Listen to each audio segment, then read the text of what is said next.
எல்லோருக்கும் வணக்கம். இலங்கை அதிபர் சேவை ஆட்சேர்ப்பு செய்வதற்கான போட்டி பரீட்சை 2026 தொடர்பான டிசம்பர் மாத வழிகாட்டல் செயலமர்வு தொடரில் கிரகித்தல் வினாத்தாளுக்கான 6வது செயலமர்வில் சந்திக்கிறோம். ஏற்கனவே பதிவிடப்பட்ட வினாத்தாளில் மிகுதியாக உள்ள வினாக்கள் இன்றைய செயலமர்வில் கலந்துரையாடப்பட இருக்கிறது. இதற்கு முன்னைய கலந்துரையாடல்கள் தொடர்பான காணொளிகள் உங்களுக்கு கிரமமான முறையில் கிடைத்துக் கொண்டிருக்கிறது. அதில் ஏதேனும் மட்டுப்பாடுகள் இருந்தால் நீங்கள் தொடர்பு கொள்ள முடியும். நாங்கள் நேரடியாகவே செயலமர்வுக்குள்ள போகலாம். ஏற்கனவே பதிவிடப்பட்ட அதிபர் சேவை போட்டி பரீட்சைக்கான 3வது வழிகாட்டல் பயிற்சி வினாத்தாள். ஒவ்வொரு பந்தியிலும் உள்ள பிரதான கருத்தை இயன்ற அளவு சுருக்கமாக ஒரு தனி வாக்கியத்தில் கூறுதல்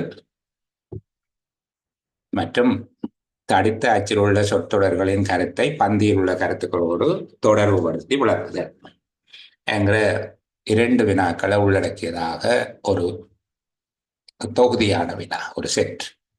அப்படி இருக்கக்கூடியவற்றில் என்னுடைய ஞாபகம் சரியாக இருந்தால் 6 உரைப்பகுதிகள் இந்த வினாத்தாளில் கலந்துரையாடப்பட்டிருக்கிறது. இன்றைக்கு நாங்கள் அதனுடைய தொடர்ச்சியாக இருக்கக்கூடிய 7வது உரைப்பகுதியை பார்த்துக்கொள்ள முடியும். இதில் நான் அடிக்கடி சொல்லுகிறது, வெறுமனே அந்த வினாக்களுக்கு விடை தேடுவது மட்டுமல்லாமல் ஒரு பகுப்பாய்வு ரீதியான வாசிப்பு. இந்த பகுப்பாய்வு ரீதியான வாசிப்பு உங்களுக்கு பல்வேறு சந்தர்ப்பங்களில் உதவும்.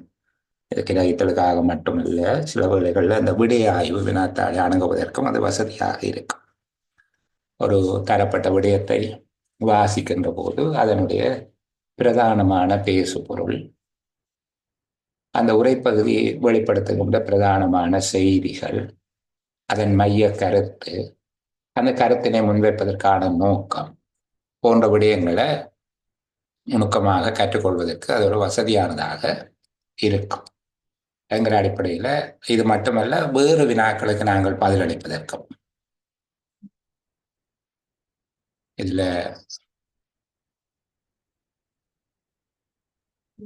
இருக்கக்கூடிய வடிவங்கள் தவிர்ந்த வேறு வடிவங்கள், ஒரு உரைப்பகுதியை தந்துட்டு அதில் வினாக்களை தொடுப்பது, கூற்றுக்களை மதிப்பிடுவது போன்ற எதிர்காலத்தில் நாங்கள் பார்க்கக்கூடிய வடிவங்களுக்கும் ஒரு முன் தயார்படுத்தல் ஒன்றாக இது இருக்கும். சரி, இப்போ இங்கே 7வது உரைப்பகுதியை நானும் நீங்களும் சேர்ந்து வாசிப்போம். COVID-19 உலகளாவிய நோய் தொற்று எவ்வித முக்கிய பொருளாதார துறையினையும் விட்டு வைக்காத வேளையில் வர்த்தக மற்றும் சுற்றுலாத்துறையுடன் தொடர்புடைய நடவடிக்கைகளை கொண்ட முக்கிய வெளிநாட்டு செலாவணி வருவாய் ஈட்டும் துறைகள் உலகளாவிய நோய் தொற்றினால் கடுமையாக பாதிக்கப்பட்டுள்ளன என்பதை குறிப்பிட வேண்டும். இதன் விளைவாக இது நாட்டிற்கான வெளிநாட்டு செலாவணி உட்பாய்ச்சல்களில் வீழ்ச்சியினை பிரதிபலித்து அதன் மூலம் செலாவணி வீதத்தின் உறுதிப்பாடு மீது எதிர்கணியமாக பாதித்ததுடன் முதலீட்டாளர் நம்பிக்கை மீது எதிர்கணிய கசிவு தாக்கத்தினை ஏற்படுத்தியது.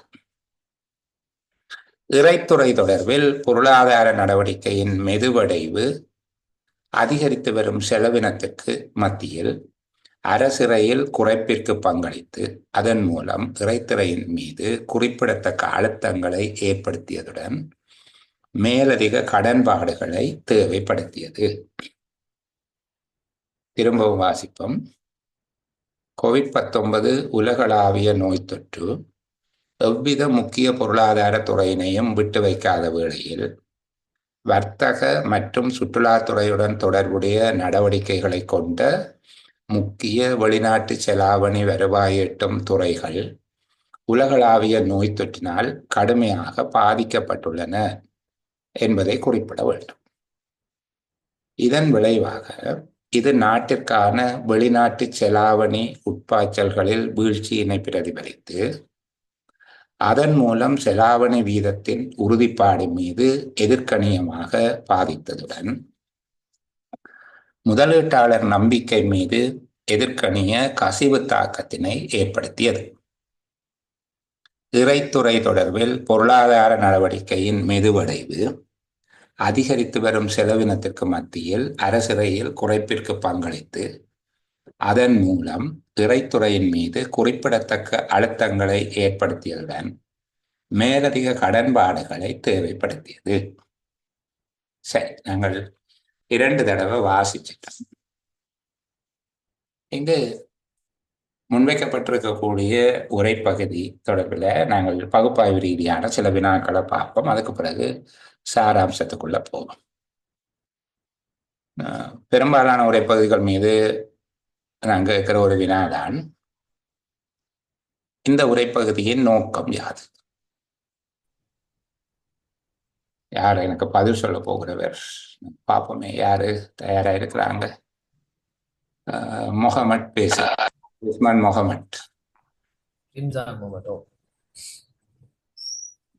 வணக்கம் முகமட், பேசுங்க.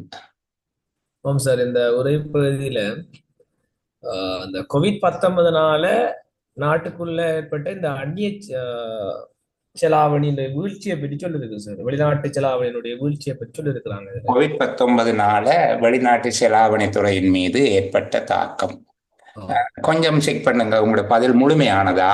ஏதாவது விடுபட்டிருக்கா? வெளிநாட்டுத்துறை மீது ஏற்படுத்திய தாக்கத்தை பேசுவது என்பது முழுமையானதா? காந்த் பேசுங்க. அவர் சொல்லுங்க. இந்த COVID-19 தொற்றுனால வெளிநாட்டு செலாவணி பாதிப்படைஞ்சு, இதனால நாட்டில் ஏற்படுத்தப்பட்ட தாக்கங்கள், பொருளாதாரத்துறையில் ஏற்படுத்திய தாக்கங்கள். வெளிநாட்டு செலாவணி பாதிப்பினால பொருளாதாரத்துறையில ஏற்பட்ட பாதிப்பு. ஓகே, யஸ்மின் பேசுங்க. COVID-19 பொருளாதாரத்துறையில் ஏற்பட்ட தாக்கங்கள் சார். பொருளாதார தாக்கம் COVID-19 யஸ்மின் தொடர்ந்து அப்படியே இருங்க, மைக்கிலேயே ஒன்றிலே இருங்க. COVID-19 நோய் தொற்று பொருளாதாரத்துறையின் மீது ஏற்படுத்திய தாக்கம். இன்னும் கொஞ்சம் விவரமாக சில பேர் பொருளியல் தெரிந்தவர்கள் இதை வேறு விதமாக அணுகுவார்கள். பேரின பொருளாதாரத்தின் மீது ஏற்படுத்திய தாக்கம் என்று பேசக்கூடியவர்களும் உண்டு. அப்படி பேசினால் தவறில்லை. COVID-19 நோய் தொற்று பேரின பொருளாதாரத்தின் மீது ஏற்படுத்திய தாக்கம். மற்ற ஆக்கள் மற்ற ஓஃபில் வச்சிருங்க. நான் அதுதான் மியூட் பண்ண, நீங்க திரும்ப திரும்ப அன்மியூட் பண்றீங்க. சரி, இங்கு பொருளாதாரத்தில், பேரின பொருளாதாரத்தில் எத்தனை துறைகள் மீது ஏற்பட்ட தாக்கம் சொல்லப்பட்டிருக்கு? 3 சார். 3 துறைகள் என்னென்னு சொல்லுங்கள், கேட்போம். வர்த்தகத்துறை, சுற்றுலாத்துறை, இறைத்துறை. வர்த்தகத்துறை, சுற்றுலாத்துறை, அந்த ரெண்டையும் சேர்த்து பொதுமைப்படுத்தி சொல்லலாதா? வர்த்தகம் மற்றும் சுற்றுலாத்துறை அதை பொதுமைப்படுத்தி சொல்ல முடியாதா? வெளிநாட்டு செலாவணி சார், வெளிநாட்டு செலாவணி.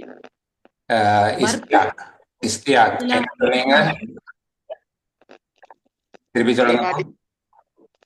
இறைத்துறை ரெண்டையும் தாக்கத்தை ஏற்படுத்தி. ரெண்டையும் திரும்ப சொல்லுங்க ஒரு கேட்போம். வெளிநாட்டு செலாவணியில உட்பாய்ச்சி, அதாவது வெளிநாட்டில இருந்து நம்மளோட வார ஏற்படுத்தி. வெளிநாட்டுத்துறை. இரண்டாவது திரைத்துறையின் மீது ஏற்பட்ட தாக்கங்கள். 2 வகையாக, 2 பெரும் பிரிவுகளாக இந்த தாக்கத்தை உரையாசிரியர் எங்களுக்கு விவரிக்க முயல்கிறார். COVID-19 நோய் தொற்றினால் ஏற்பட்ட பொருளாதார தாக்கம் தான் இந்த உரைப்பகுதியில் பேசப்படுகின்ற பேசுபொருள் அல்லது உரைப்பகுதி பேச விளைகின்ற விடயப்பொருள். COVID-19 நோய் தொற்று பொருளாதாரத்தின் மீது ஏற்படுத்திய தாக்கம். அதிலையும் நாங்கள் இந்த துறைகளை எல்லாம் பேரின பொருளாதாரம், பேரண்ட பொருளாதாரம் எல்லாம் சொல்லுவார்கள். இந்த துறைகளில் ஏற்பட்டது.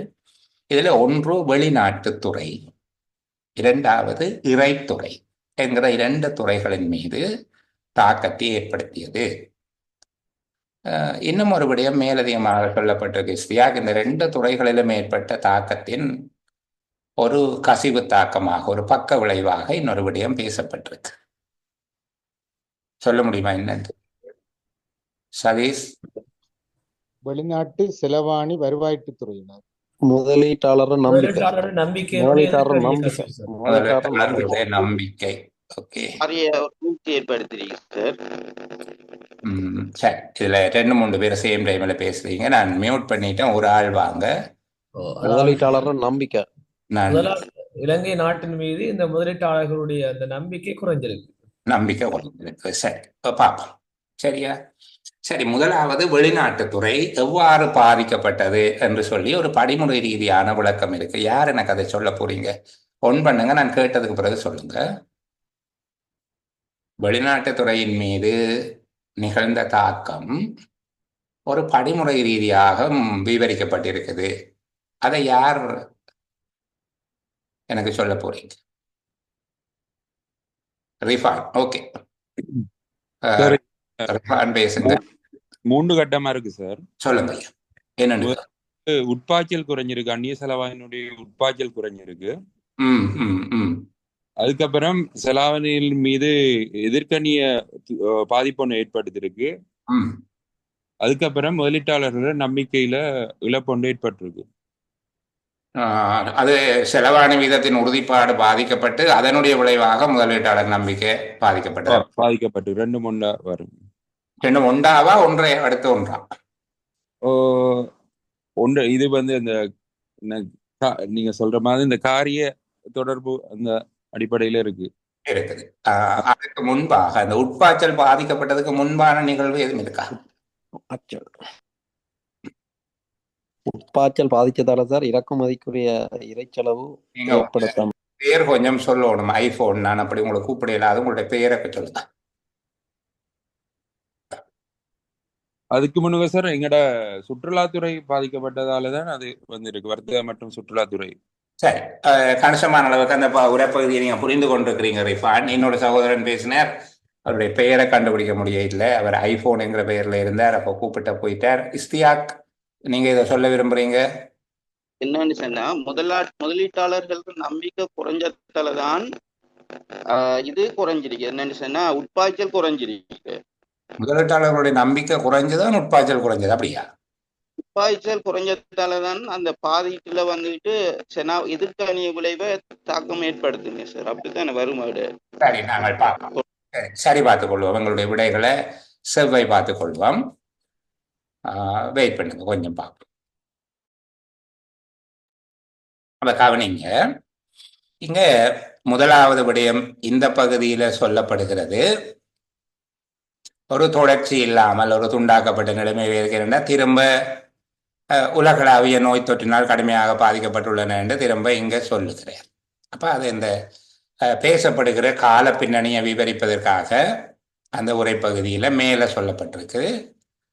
COVID-19 நோய் தொற்று எந்த முக்கியமான பொருளாதார துறையையும் விட்டு வைக்கவில்லை என்பது அர்த்தம். எல்லா துறைகளின் மீது அது தாக்கம் செலுத்தியது. COVID-19 உலகளாவிய நோய் தொற்று எல்லா பொருளாதார துறைகளின் மீது, அல்ல முக்கியமான எல்லா பொருளாதார துறைகளின் மீதும் தாக்கத்தை ஏற்படுத்தியது என்கிற ஒரு முன்னுரையோடு ஆரம்பிக்கிறேன். அந்த வேளையில் நிகழ்ந்த விடயத்தை சொல்றார் பாருங்க. முதலாவது, வெளிநாட்டு செலாவணி ஈட்டும் துறைகள் தொற்றினால் பாதிக்கப்படுகின்றன. முதலாவது விடயமாக அங்க நடக்குது. வெளிநாட்டு வருமானத்தை பெற்றுத்தரும் துறைகள் பாதிக்கப்பட்டன. இதுதான் முதலாவது நிகழ்வு. அந்த வெளிநாட்டு செலாவணி பெற்றுத்தருகின்ற துறைகளை பற்றி அவர் சொல்லுகிற போது கொஞ்சம் விளக்கம் சொல்லுகிறார். என்னென்றால், வர்த்தகம், சுற்றுலாத்துறை, அவற்றோடு தொடர்புடைய நடவடிக்கைகளை கொண்ட முக்கியமான வெளிநாட்டு வருமானத்தை ஈட்டித் தருகின்ற துறைகள் உலகளாவிய நோய் தொற்றினால் கடுமையாக பாதிக்கப்பட்டன. அவர் சொல்லுகிறது வெளிநாட்டு செலாவணி வருவாய் ஈட்டும் துறைகள் பாதிக்கப்பட்டன. அந்த வெளிநாட்டு செலாவணி வருவாய் ஈட்டும் துறைகள் பற்றி ஒரு விளக்கத்தை சொல்லுகிற போதுதான் அதுல சொல்றார், வர்த்தகம், சுற்றுலாத்துறை, அவற்றோடு தொடர்புடைய நடவடிக்கைகளை கொண்ட முக்கியமான என்கிறதெல்லாம் வெளிநாட்டு செலாவணி வருவாய் ஈட்டும் துறைகள் பற்றிய ஒரு விவரிப்பு. அப்ப இது முதலாம் கட்டம். வெளிநாட்டு செலாவணி ஈட்டும் துறைகள் பாதிக்கப்படுகிறது. அந்த துறைகள்ல ஒரு செயற்பட முடியாத தன்மை ஒன்று வருது. பொருட்களை வழங்க முடியவில்லை, சுற்றுலா பயணிகள் இங்க வர முடியவில்லை, அது பாதிக்கப்படுது. இதன் விளைவாக என்று அவரே சொல்றார். இதை அடுத்து நிகழக்கூடிய விளைவு, அது என்ற எஃபெக்ட் என்னென்றால், நாட்டுக்கான வெளிநாட்டு செலாவணி உட்பாய்ச்சல்களில் வீழ்ச்சியினை பிரதிபலித்து. அடுத்ததா நிகழ்வு வெளிநாட்டு செலாவணி உட்பாய்ச்சல் வீழ்ச்சி. இரண்டாவது கட்டம், அதாவது வெளிநாட்டு காசு வாரது. இந்த துறைகள் பாதிக்கப்பட்ட உடனே எங்களுக்கு வருகிற காசு, வெளிநாட்டு காசு குறைஞ்சு போச்சு. வெளிநாட்டு செலாவணி உட்பாய்ச்சல்களில் வீழ்ச்சி. வெளிநாட்டு காசு வருகிறது குறைஞ்சால் அதன் மூலம் மூன்றாவது கட்டம், அதன் மூலம் பாருங்க, இதன் விளைவாக அதன் மூலம் என்று படிப்படியாக அவர் எங்களுக்கு விளங்கப்படுத்துகிறார். நாங்கள் தான் அதற்கு முக்கியத்துவம் கொடுக்கிறோம் இல்லை, அல்லது அந்த விடயத்தை அவதானிக்க தவறி விடுகிறோம். அவர் எழுதுகிற போது தெளிவாக எழுதுகிறார். அதன் மூலம் மூன்றாவதாக நிகழ்கிற விடயத்தை சொல்லுகிறார். செலாவணி வீதத்தின் உறுதிப்பாடு மீது எதிர்கணியமாக பாதித்ததுடன் முதலீட்டாளர் நம்பிக்கை மீது எதிர்கணிய கசிவு தாக்கத்தினை ஏற்படுத்தியது. மூன்றாவது விளைவு அவர் சொல்லுகிறது. இப்ப எங்களுக்கு சாதாரணமா புரிந்து கொள்வோம், பொருளியல் தொடர்பான அடிப்படை அறிவு இதுக்கு அவசியம் இல்லை. கொஞ்சம் அவர்கள் சொல்லுகிற விடயம் என்னென்னு எங்களுக்கு தெரிஞ்சு கொள்ற மாதிரி எளிமையாக கதைப்போம். இப்போ எங்களுக்கு கிடைக்கிற டாலரின் அளவு குறைஞ்சு போக டாலர் தேவைப்படுதுன்றா நாங்கள் என்ன செய்வோம், டாலரை உள்ளுக்கு எடுக்கிறதுக்காக ஒரு டாலருக்கு முன்னர் கொடுத்ததிலும் பார்க்க கூடிய அளவு இலங்கை பணத்தை கொடுப்போம். முதல் ஒரு டாலர் 200 ரூபா கொடுத்தனாங்கன்னா இப்போ 210 ரூபா, 220 ரூபா, 230 ரூபாண்டு கூட்டிக் கொண்டே போவோம். என்னென்னா அதிகரிக்க அதிகரிக்க டாலரை வெளியில இருந்து ஆக்கள் உள்ளுக்கு அனுப்புவினோம் என்று நினைச்சு கொண்டு. அப்போ செலாவணி வீதம் ஸ்டேபிளா இல்லாம மாறிக்கொண்டிருக்கும். ஸ்டேபிளாக இல்லாமல் அது மாறிக்கொண்டிருக்கும். அப்போ முதலீட்டாளர்களுடைய நம்பிக்கை அதனுடைய பக்க விளைவாக கசிவு தாக்கம் என்று தான் சொல்றாரு. முதலீட்டாளர்களுடைய நம்பிக்கையிலையும் அது ஒரு பாதிப்பு வரும். இது மூன்றாவது விளைவு. வெளிநாட்டு துறையில் ஏற்பட்ட படிமுறை ரீதியான விளைவு 3 விதமாக சொல்லப்பட்டிருக்கு. இந்த அளவோடு அதை முடிக்கிறேன். இந்த பகுதியில தொடங்கி இந்த இடத்துல வச்சு முடிக்கிறார். வெளிநாட்டு துறையினுடைய தாக்கம். வெளிநாட்டு வருமானம் ஈட்டும் துறைகள் பாதிக்கப்பட்டன. அதை அடுத்து வெளிநாட்டு செலாவணி உட்பாய்ச்சல்கள் வீழ்ச்சியை பிரதிபலித்தன, அல்லது வெளிநாட்டு செலாவணி உட்பாய்ச்சல்கள் வீழ்ச்சி அடைந்தது. அதன் விளைவாக சமகாலத்தில் 2 நிகழ்வுகள் நடக்குது. அவற்றுக்கிடையில ஒன்றோடு ஒன்று தொடர்புபட்ட காரணங்கள் இருக்கும்.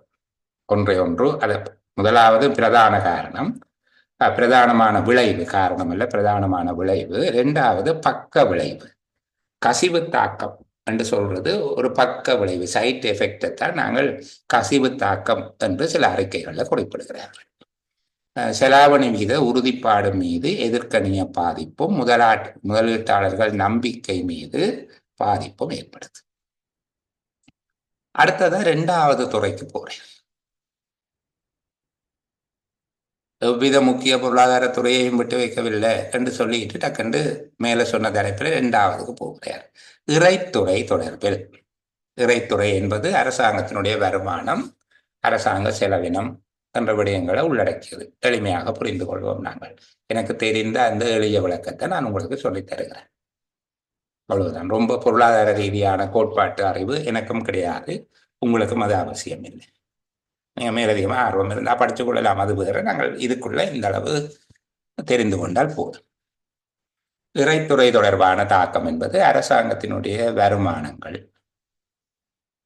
அரசாங்கம் செய்கிற செலவு, இந்த 2க்கும் இடையில இருக்கக்கூடிய இடைவெளி வித்தியாசப்பட்டு கொண்டு போனால், அதிகரித்து கொண்டு போனால் இறைத்துறை மீதான அழுத்தங்கள் கூடும். அரசாங்கத்துக்கு என்னென்று செலவு செய்கிறேன்னு தெரியாமல் இருக்கும். அப்போ இங்கே இறைத்துறை தொடர்பில் எவ்வாறு அந்த நிகழ்வு பாதிக்கப்பட்டிருக்குது என்று விளங்கப்படுத்துகிறார். பொருளாதார நடவடிக்கையின் மெதுவடைவு. பொருளாதார நடவடிக்கைகள் வேகம் குறைஞ்சிட்டு, இந்த நோய் தொற்றின் காரணமாக பொருளாதார நடவடிக்கைகள் வேகம் குறையுது. அதிகரித்து வரும் செலவினம், அரசாங்கத்தினுடைய செலவு அதிகரிக்குது, பொருளாதார நடவடிக்கை குறையுது. செலவினத்துக்கு மத்தியில் இந்த சிச்சுவேஷன்ல அரசிறையில் குறைப்பிற்கு பங்களித்து, அரசிறை என்பது அரசு பெறுகின்ற வருமானத்துல குறைவதற்கு இது பங்களிப்பு செய்யுது. பொருளாதார நடவடிக்கைகள் மெதுவடைந்து செலவு அதிகரிக்குது. இப்போது அரசிறை குறைய தொடங்குது. இதன் மூலம் இறைத்துறையின் மீது குறிப்பிடத்தக்க அழுத்தங்களை ஏற்படுத்தியதுடன் அரசாங்கத்துக்கு கணிசமான இறைத்துறை மீதான அழுத்தங்கள் தோன்றுது. மேலதிக கடன்பாடுகளை தேவைப்படுத்தியது. ஏற்கனவே கடன்பாடு இருக்குது, இன்னும் மேலதிகமாக கடன்பட வேண்டி போயிட்டு அரசாங்கம் செலவு செய்யறதுக்கு மேலதிகமாக கடன்பட வேண்டியதாக இருந்தது. இந்த மேலதிகமான கடன்பாடு என்பதை மேலே இருப்பதோடு பொருத்தி பார்த்தால் கூட தவறு இல்லை. ஆனால் இங்கே இறைத்துறையோடு பார்ப்பது பொருத்தமானது. வெளிநாட்டு செலாவணி தொடர்பான பாதிப்புக்காக கடன் பெற்றார்களா என்று கேட்டால் இல்லை என்று மறுக்க முடியல. ஆனால் இங்கே அது இறைத்துறையோடையே துல்லியமாக பொருந்துவதனால அதை நாங்கள் பார்த்துக்கொள்ள இயலும். இப்போ இங்கே சொல்லப்படுகிற அந்த விளக்கத்தை முழுமையாக எடுத்து வச்சுக்கொண்டு நாங்கள் ஒரு சமரியை சொல்ல இயலாம். அவ்வளவு சொல்றதாக இருந்தால் இதில் அரைவாசி எழுத வேண்டும். இங்க நடந்திருக்கிறது COVID-19 நோய் தொற்று வெளிநாட்டுத்துறை, இறைத்துறை என்பவற்றின் மீது பாதிப்பினை ஏற்படுத்தி மேலதிக கடன்களையும் தேவைப்படுத்தியது. இதன் அவர் சொல்ல வந்த பிரதானமான செய்தி. COVID-19 நோய் தொற்று இது எல்லாத்தையுமே அழைச்சி போட்டு அந்த பகுதிகளை மட்டும் அடையாளப்படுத்தி கொண்டு வருவோம். ஓரளவுக்கு சொல் வரையறைக்குள்ள நிற்கக்கூடியதாக இருக்கும். COVID-19 நோய் தொற்று இந்த உலகளாவிய எல்லாத்தையும் போட வேண்டாம்.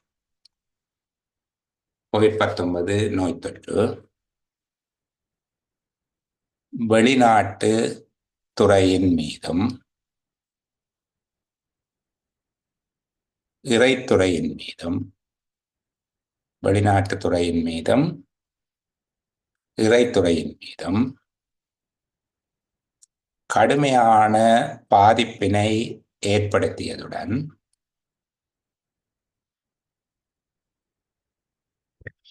மேலதிக கடன்களையும் தேவைப்படுத்தியது. மேலதிக கடன்களையும் தேவைப்படுத்தியது.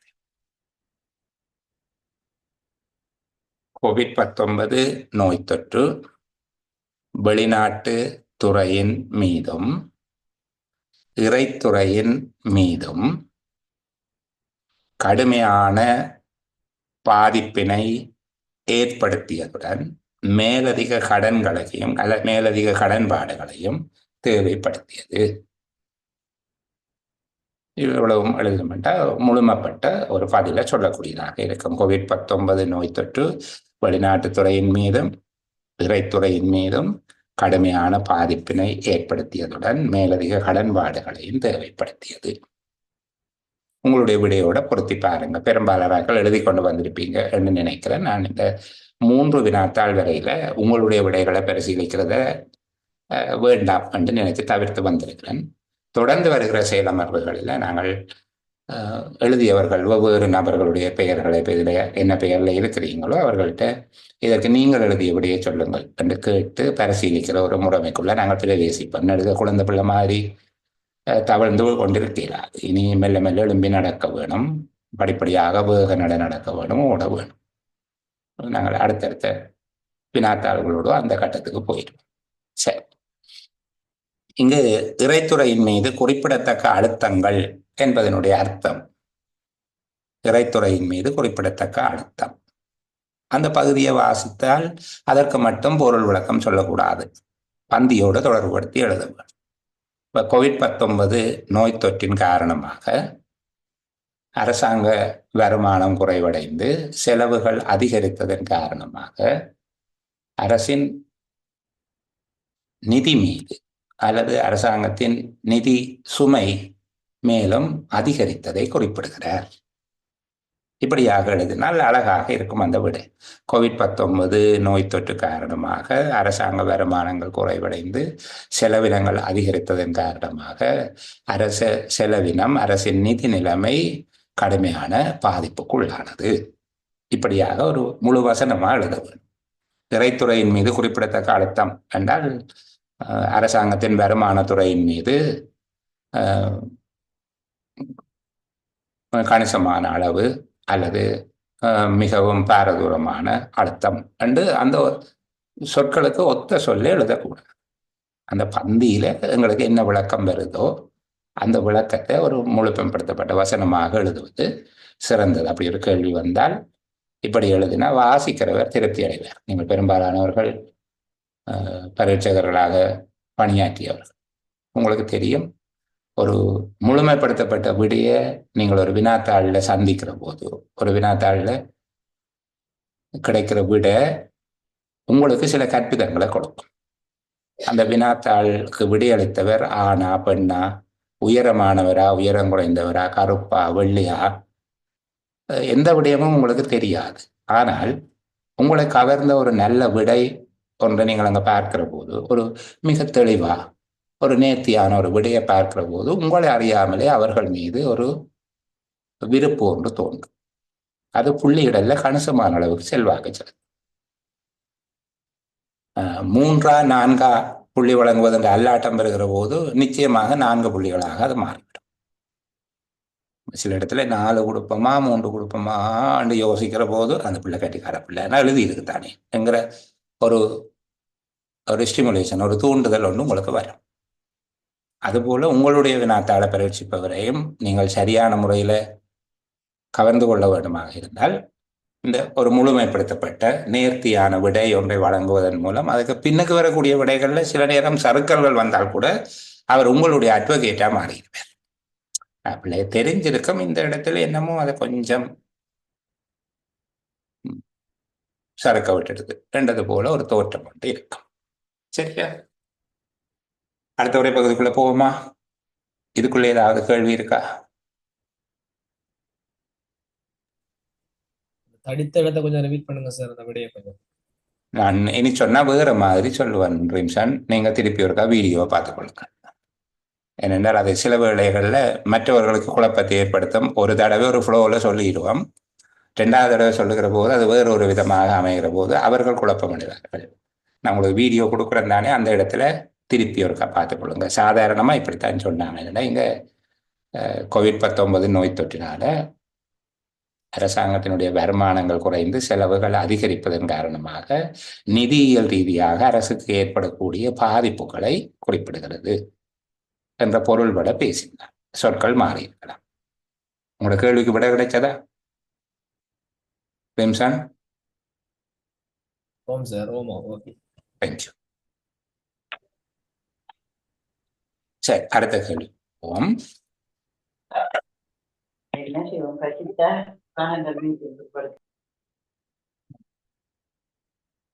கைத்தொழில்துறையின் அபிவிருத்திக்கு அனைத்தையும் உள்ளடக்கியதும் பூரணத்துவம் வாய்ந்ததுமான கொள்கை ஆவணம் ஒன்றின் தேவையை அங்கீகரிக்கின்ற விதத்தில் கைத்தொழில் அமைச்சு கைத்தொழில் அபிவிருத்திக்கான தேசிய கொள்கையினை உருவாக்குகின்ற முயற்சிகளை தொடங்கி இருக்கின்றது.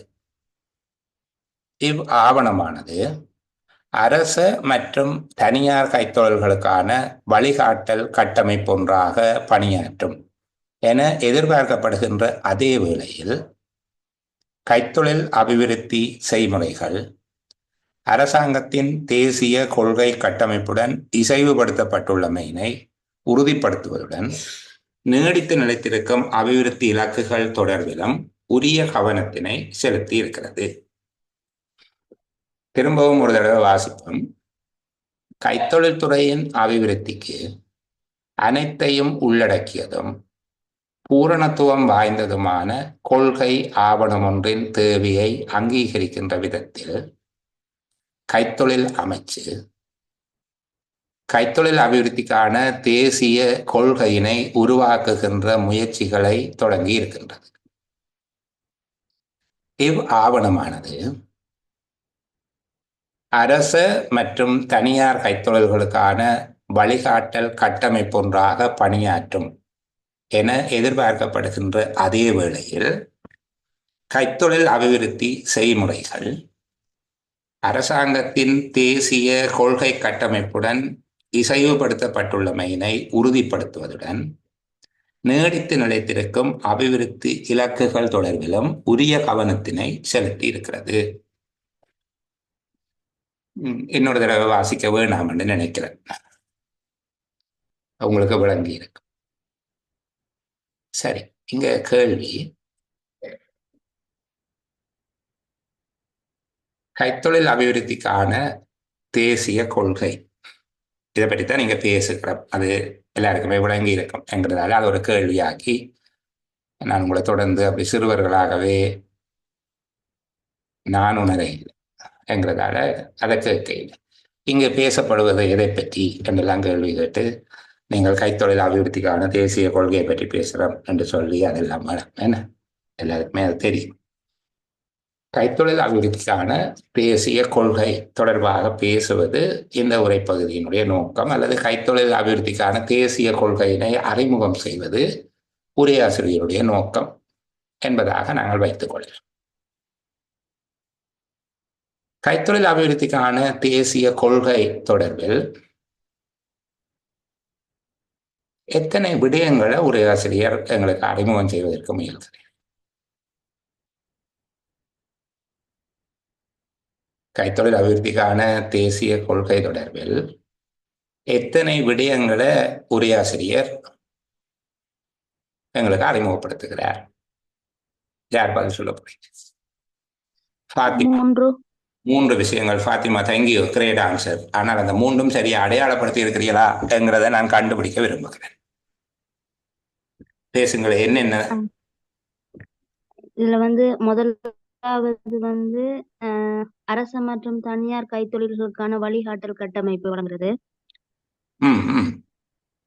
அடுத்தது 2வது கைத்தொழில் அபிவிருத்தி செயல்முறை அரசாங்கத்தின் தேசிய கொள்கை கட்டமைப்புடன் இசைப்படுத்தப்பட்டு உள்ளதை உறுதிப்படுத்துறது. சரி. அடுத்தது 3வது நீடித்து நிலைத்திருக்கும் அபிவிருத்தி இலக்குகளோட ஒன்றிணைஞ்சு போறது. இந்த 3 விடயங்களும் என்னன்னு சொல்றீங்க? இது கைத்தொழில் அபிவிருத்திக்கான அந்த தேசிய கொள்கையை உருவாக்குறதுல அவங்க கவனம் செலுத்தின 3 விடயங்கள். தேசிய கொள்கை என்னென்ன விடயங்களில கவனம் செலுத்துகிறது என்பதை உரையாசிரியர் எங்களுக்கு அறிமுகப்படுத்துகிறார். இதை தவிர வேறு என்ன விடயங்கள் எங்களுக்கு சொல்லித் தருகிறார்? அப்ப இதை நான் ஒரு விடயமாக எடுக்கிறேன். அதுக்குள்ள 3 விடயங்கள் இருக்குது என்பது சரி. மிக அழகான பதில். கைத்தொழில் அபிவிருத்திக்கான தேசிய கொள்கை பற்றி உரையாசிரியர் எங்களுக்கு அறிமுகப்படுத்துகிற போது ஒன்று அதன் உள்ளீடுகளை அறிமுகப்படுத்துகிறார், அல்லது அது கவனம் செலுத்தும் விடயங்களை அறிமுகப்படுத்துகிறார். இது ஒரு விடயமாக எடுக்கிறேன். எத்தனை விடயங்களின் மீது அவர் கவனம் செலுத்துவதாக குறிப்பிடுகிறார் என்று கேட்டால் 3 விடயம். ஒன்று, கைத்தொழில்களுக்கான வழிகாட்டல் கட்டமைப்பாக இது பணியாற்றும். இது கைத்தொழில் அபிவிருத்திக்கான தேசிய கொள்கை அரசு மற்றும் தனியார் கைத்தொழில்களுக்கான வழிகாட்டல் கட்டமைப்பாக பணியாற்றும் எதிர்பார்க்கப்படுதான். 2வது, கைத்தொழில் அபிவிருத்தி நடவடிக்கைகளை அரசாங்கத்தினுடைய தேசிய கொள்கையோடு பொருந்தி போக செய்யும். 3வது, நீடித்து நிலைத்திருக்கும் அபிவிருத்தி இலக்குகளின் மீதும் இது உரிய கவனத்தை செலுத்தி இருக்கிறது. ஆகவே தேசிய கொள்கை தயாரிப்பின் போது கவனம் செலுத்தப்பட்ட பிரதானமான விடயங்களை அறிமுகப்படுத்தி இருக்கிறார். வேறு என்ன சொல்லியிருக்கிறார்?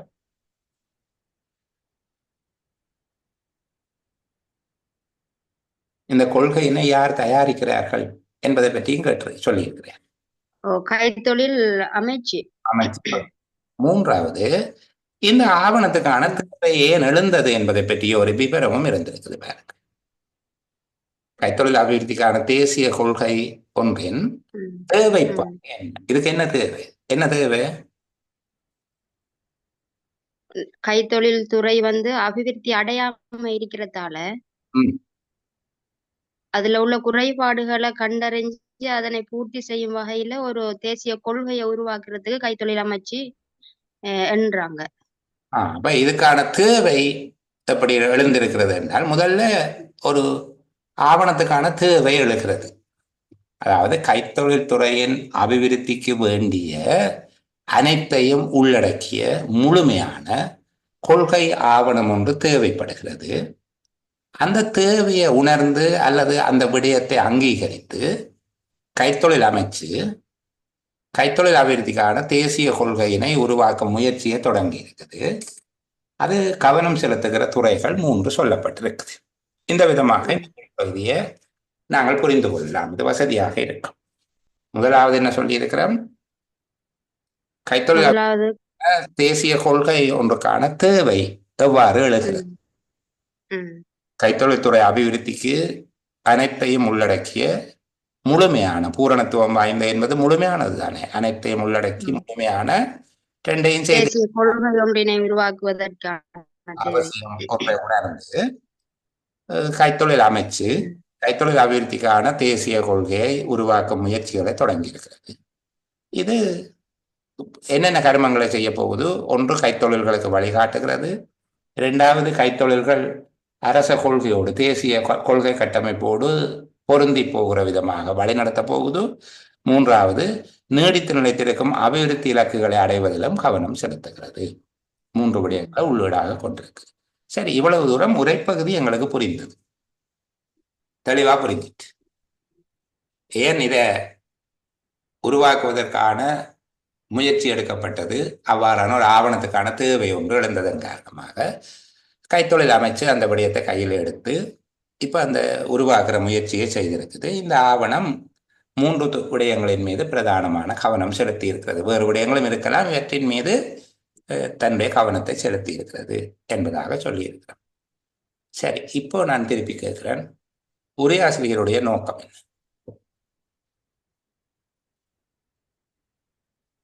கைத்தொழில் துறையிட அந்த பூரணத்துவம் மிக்க ஒரு ஆவணம் ஒன்று உருவாக்குறது, தேசிய கொள்கை ஒன்று உருவாக்குறது. தேசிய கொள்கையினை அறிமுகம் செய்வது. அறிமுகம் கைத்தொழில் அபிவிருத்திக்கான தேசிய கொள்கையினை அறிமுகம் செய்வது. இப்படி ஒன்று இருக்குது அல்லது உருவாக தொடங்கி இருக்கிறது என்று சொல்லி இது தொடர்பில் அவர் பேசுகிற மிக முக்கியமான விடயங்கள் என்ன? நீடித்து நிலைத்திருக்கும் அபிவிருத்தி இலக்குகள். நீடித்து நிலைத்திருக்கும் அபிவிருத்தி இலக்குகளுக்காகத்தான் இது உருவாக்கப்படுகிறது, அப்படியா? சரி, கொஞ்சம் பொருங்க. இஸ்தியா லைன்ல இருக்கிறார், அவர் எங்க என்ன சொல்றாரு? கைத்தொழில அபிவிருத்தி அடைகிறது தான் அவர் இலக்கு. திரும்ப சொல்லுங்க. கைத்தொழில அபிவிருத்தி அடையணுங்கிறது தான் இலக்கு. கைத்தொழில் அபிவிருத்திக்கான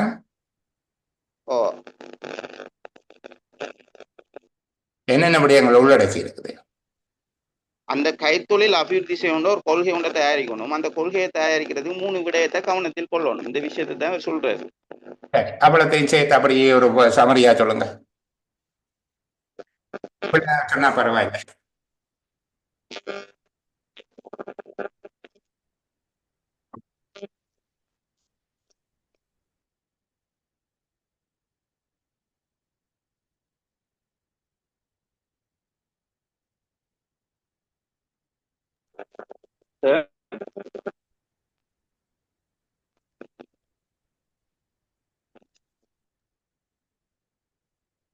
சொல்லுங்க ரிஃபான். சார், இதை எப்படி சொல்லலாம்? நீங்க சமரியா தானே கேக்குறீங்கன்னா சார்? சமரிதான் சொல்லுங்க. கைத்தொழில் அமைச்சு கைத்தொழில் துறையினை அபிவிருத்தி செய்வதற்காக தேசிய கொள்கையினை உருவாக்குவதில் கவனம் செலுத்தியது. தேசிய கொள்கையினை உருவாக்குவதில் கவனம் செலுத்தியது. அதை சுருக்குவமா? உருவாக்குவதில் கவனம் செலுத்தியது இன்னும் சுருக்கலாமா? சரி, முதலாவது நீங்க சொன்னது போல கைத்தொழில் அமைச்சு ஒரு கர்மம் செய்யுது, அதை நான் ஏற்றுக்கொள்ளுகிறேன். சரிதானே? கைத்தொழில் அமைச்சு என்பதை நாங்கள் வைத்துக் கொள்வோம். கைத்தொழில் அமைச்சு என்ன செய்யுது? கைத்தொழில் துறையினை அபிவிருத்தி செய்வதற்காக தேசிய கொள்கையினை உருவாக்குவதில் கவனம் செலுத்தியது. கைத்தொழில் அபிவிருத்திக்கான தேசிய கொள்கையினை அறிமுகப்படுத்துகின்றது, உருவாக்கி வருகிறது என்று சொல்லலாம், அல்லது அறிமுகப்படுத்துகிறது. உருவாக்குகின்ற முயற்சிகளை தொடங்கி இருக்கிறதுன்னு நான் சொல்லி இருக்கேன். உருவாக்கி முடிஞ்சதோ? இல்ல. அப்ப உருவாக்கி வருகிறது. கைத்தொழில் அமைச்சு கைத்தொழில் அபிவிருத்திக்கான தேசிய கொள்கையினை உருவாக்கி வருகிறது. ஒரு 6-7 சொல்லில போட்டாச்சு. தேசிய கொள்கையினை உருவாக்கி வருகிறது, 8 சொல் வந்துட்டு. இன்னும் எங்களுக்கு அதுக்குள்ள உள்ளீடாக சில விடயங்களை, அது செயற்படு பொருளாக ஒரு விடயத்தை உள்ளடக்கலாம். என்னத்தை உள்ளடக்க போகிறோம்? கீழே சொல்லப்பட்டிருக்கக்கூடிய விடயங்களை எடுத்து ஒரு வகையான சுருக்கத்தை எழுதுவதும் பொருத்தமானது. அதாவது வழிகாட்டல், கொள்கையோடு பொருந்தி போதல், நீடித்து நிலைத்திருக்கும் அபிவிருத்தி இலக்குகள் என்று சொல்லலாம். மேலே இன்னொரு விதமாக இது சொல்லப்பட்டிருக்கு, கைத்தொழில் அபிவிருத்திக்கான அனைத்தையும் உள்ளடக்கி, கைத்தொழில் அபிவிருத்திக்கு வேண்டிய அனைத்தையும் உள்ளடக்கி. அந்த அனைத்தையும் உள்ளடக்குவதில் இந்த மூன்றும் உள்ளடங்கி இருந்தானே பிள்ளைகள் சொல்லலாமா? நாங்கள் மேம்பாட்டிற்கு வேண்டிய அனைத்தையும் உள்ளடக்கி கைத்தொழில் அபிவிருத்திக்கான தேசிய கொள்கை. இந்த கைத்தொழில் 2 தரம் வருகிறது என்று யோசிக்க கூடாது, அதுக்கு பேரே அதுதான். சரிதானே? கைத்தொழில் அபிவிருத்திக்கான தேசிய கொள்கை என்பதுதான் அது இந்த பேர், அது ஒரு நேஷனல் பாலிசி.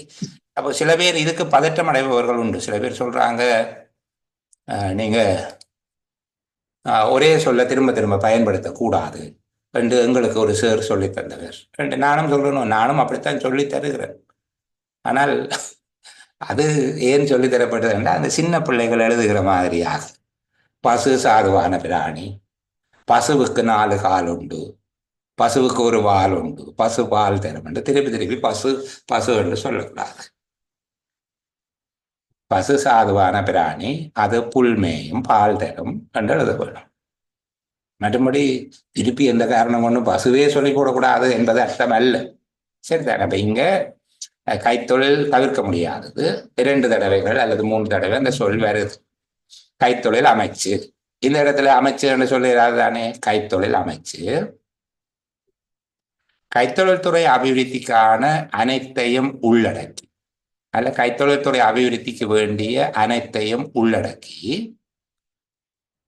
கைத்தொழில் அபிவிருத்திக்கான தேசிய கொள்கையினை உருவாக்கி வருகிறது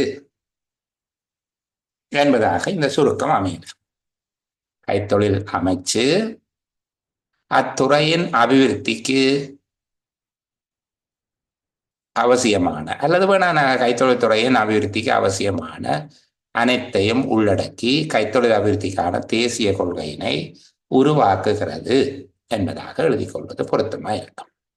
நான் இன்னொரு பிரிவுகளோட கதை கூற போது இந்த பகுதியை விட்டு கீழே இருக்கிற விடயங்களின் சாராம்சத்தை படுத்தி ஒரு சுருக்கத்தை அவர்களுக்கு சொல்லிக் கொடுத்தேன். சில வழிகளில் நீங்கள் அந்த உரைப்பகுதியை பார்த்தால், எங்கேயாவது அந்த வீடியோவை பார்த்தீங்கன்னா நீங்கள் அவங்களுக்கு அப்படி சொல்லியிருக்கிறீங்க என்று ஒவ்வொரு நாளும் நாங்கள் சிந்திக்கிற விதம் மேம்படும் தானே.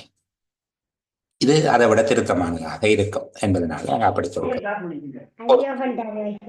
இல்லை வீட்டில் கதைக்கிறதா இருந்தால் மெக்க நிப்பாட்டிட்டு கதைங்க, அது நல்லது. என்ன நீங்க யாருக்கு மெசேஜ் சொல்றீங்களோ அவங்களுக்கு மட்டும் கேட்டா போதும், எங்களுக்கு அன்னெசரி தானே அது. சரி, அப்போ இவ்வளவையும் உள்ளடக்கியதாக ஒரு சுருக்கம் ஒன்று எழுதக்கூடியதாக இருக்கு. கைத்தொழில் அமைச்சு கைத்தொழில் துறை அபிவிருத்திக்கான அனைத்தையும் உள்ளடக்கியதான தேசிய கொள்கை ஒன்றினை உருவாக்கும் முயற்சியை தொடங்கி இருக்கிறது என்று நாங்கள் சொல்லலாம். கைத்தொழில் அபிவிருத்திக்கு வேண்டிய அனைத்தையும் உள்ளடக்கி என்று சொல்லுகிறதால இந்த பகுதியை நாங்கள் தவிர்த்து அந்த பகுதியை கையை விடுவோம். அப்ப இங்க அடுத்ததாக அதுக்குள்ள 3 விடயங்கள் உள்ளடங்குது என்று சொன்னா வழிகாட்டுது, அதுபோல தேசிய கொள்கை கட்டமைப்போடு இசைவுபடுத்தப்படுகிறது, நீடித்த நிலைத்திருக்கும் அபிவிருத்தி. நாங்கள் மேலே சொல்லிட்டோம், கைத்தொழில் துறை அபிவிருத்திக்கு வேண்டிய அனைத்தையும் உள்ளடக்கி என்று சொல்லிட்டால் திருப்பி இந்த 3ம் அதுக்குள்ளேயே வந்துடும். சமரி இவ்வளவுதான் சொல்லி கைத்தொழில் அமைச்சு கைத்தொழில் துறை அபிவிருத்திக்கு வேண்டிய அனைத்தையும் உள்ளடக்கி தேசிய கொள்கையினை உருவாக்கி வருகின்றது என்பதாக சுருக்கத்தை எழுதியிருக்கிறோம். நீடித்து நிலைத்திருக்கும் அபிவிருத்தி இலக்குகள் என்று சொல்லப்படுவதனுடைய அர்த்தம், இங்க இதற்குரிய ஒத்த சொல்ல எழுதக்கூடாது, திரும்ப திரும்ப சொல்லுகிறேன். கைத்தொழில் அபிவிருத்திக்கான தேசிய கொள்கை உருவாக்கப்படும் போது தொடர்ச்சியானதும் நீண்டகால நிலைத்திருப்பதுமான அபிவிருத்தி இலக்குகளின் மீது, ஐக்கிய நாடுகள் அபிவிருத்தி நிகழ்ச்சி திட்டத்தின் அபிவிருத்தி இலக்குகள் மீது என்று எழுதினால் இன்னும் நல்லது, இல்லாவிட்ட பரவாயில்லை. நிலைவேறான அபிவிருத்தி இலக்குகளின் மீதும் கவனம் செலுத்தி உருவாக்கப்படுகிறது. கைத்தொழில் அபிவிருத்திக்கான தேசிய கொள்கை உருவாக்கப்படும் போது நீடித்து நிலைத்திருக்கும் அபிவிருத்தி இலக்குகளின் மீது கவனம் செலுத்தியும் உருவாக்கப்படுகிறது என்பதாக விளக்கம் எழுதினால் போதும். நான் உங்களை அடுத்த உரை பகுதியை கூட்டிக்கொண்டு சரி போகலாம். ஒரு தெரிஞ்ச சந்தேகம் கேட்காதபடியால இந்த பகுதிக்குள்ள போவோம். நீங்கள் கீறி எல்லாம் விளையாடாதீங்க. எனக்கு அழிச்சு விளையாடி கொண்டிருக்க நேரம் இல்லையான்னு அதுக்கு கொஞ்சம் நேரம் எடுத்தால் படிக்கிற நேரம் குறைஞ்சு போயிடும். சரி, 9வது உரைப்பகுதி நானும் நீங்களும் சேர்ந்து வாசிப்போம்.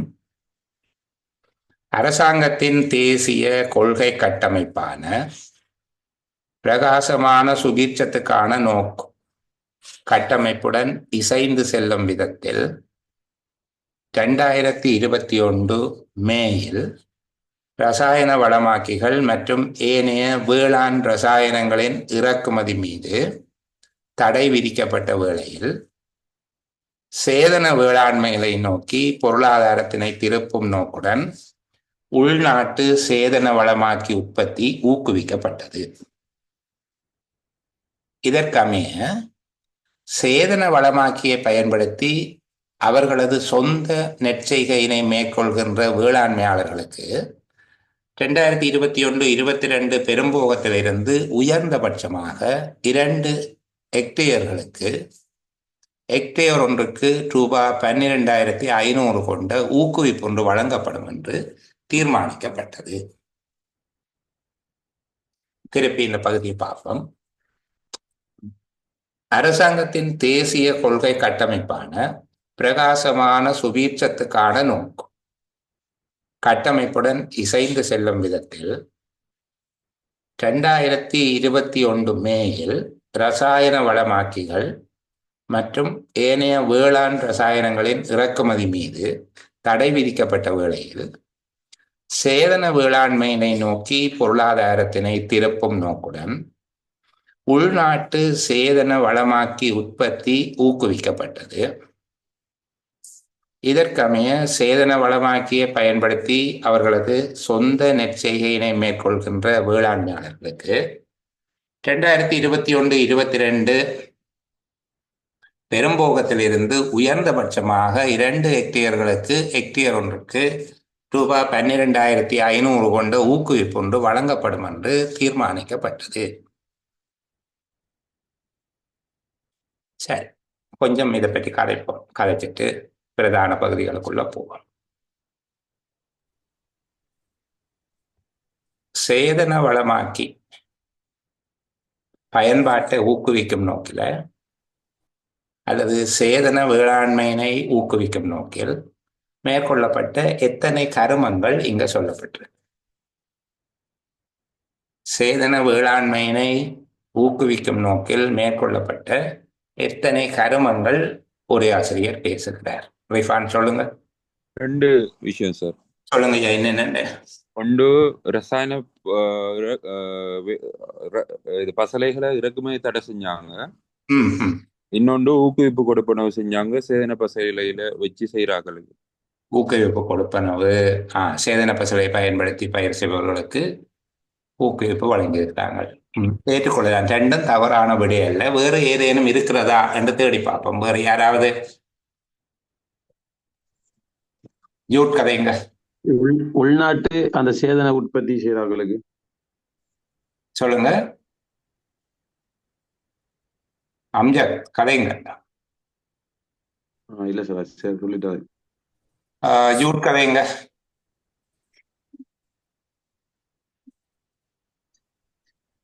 குணம். ஆமாம் சார், இதுல 3 விஷயம் வருது சார். அதுல ஒன்று அந்த 3ஐயும் இறக்குமதியை தடை செய்யறாங்க, இரசாயனங்களின் இறக்குமதி தடை செய்யப்பட்டது. சரி, அது சரி. அடுத்தது உள்நாட்டுல வந்து சேதன வளமாக்கி உற்பத்தியை ஊக்குவிக்கிறாங்க. கிரேட். அது இன்னொரு விடயம் இருந்தது, சேதன வளமாக்கி உற்பத்தி ஊக்குவிக்கப்பட்டது. அடுத்தது வந்து அவ்வாறானவர்களுக்கு ஊக்குவிப்பு இறக்குமதி தடை விதிக்கப்பட்டது.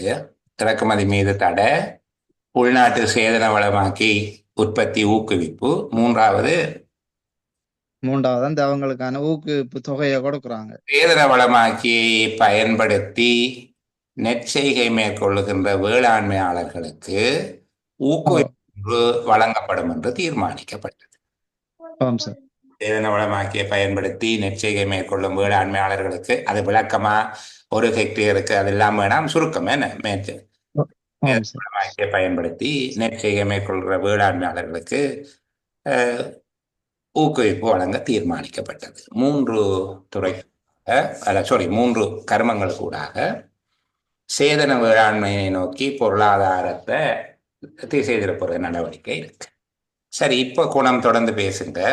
மற்றாக்கள் ஓப்பன் அவருக்கு கொஞ்சம் வாய்ப்பு கொடுப்போம். உரையாசிரியருடைய நோக்கம் என்ன? இது ஏன் எழுதின? அதாவது அந்த சேதன, அதாவது என்ன, இரசாயனங்களின் பாவனையை குறைச்சி தவிர்த்து சேதன வளமாக்கிய நாட்டுல அமல்படுத்துறது நோக்கமா இருக்கும். இந்த 2 நிகழ்வுகள் நடந்ததே அவர் சொல்ல போகிறார். அப்படியா? நிகழ்வு தான் அவர் சொல்றார். நீங்க சொல்லுகிறது அவர் சொல்லுகிற செய்தி. அதாவது ரசாயன பயன்பாடு தடுக்கப்பட்டு சேதன வேளாண்மையினை நோக்கி பொருளாதாரம் திசைப்படுத்தப்பட்டது. ரசாயன பயன்பாடு தடுக்கப்பட்டு சேதன வேளாண்மையினை நோக்கி பொருளாதாரம் திசைப்படுத்தப்பட்டது, வழிகாட்டப்பட்டது. எப்ப இது நடக்குது? இது 2021 மேயில நடக்குது சார். 2022 இது நடக்குது. சரி, அதையும் யார் இதை செய்கிறார்கள்? அரசாங்க தேசிய கொள்கை கட்டமைப்பு. அரசாங்க தேசிய கொள்கை அது ஒவ்வொரு கட்டமைப்பை கொண்டு வருவார்கள். இந்த காலத்தில் அவர்கள் பிரகாசமான சுபீட்சத்துக்கான நோக்கு என்ற ஒன்றை கொண்டு வந்தார்கள். அதுக்கு பின்பு பிற்கால பகுதியில் இப்போது நடந்த ஜனாதிபதி தேர்தலையும் ஒவ்வொன்று கொண்டு வந்தார்கள். அந்த சிலிண்டர் சார் இயலும் ஸ்ரீலங்கா என்று சொல்லி கொண்டு வந்தார்.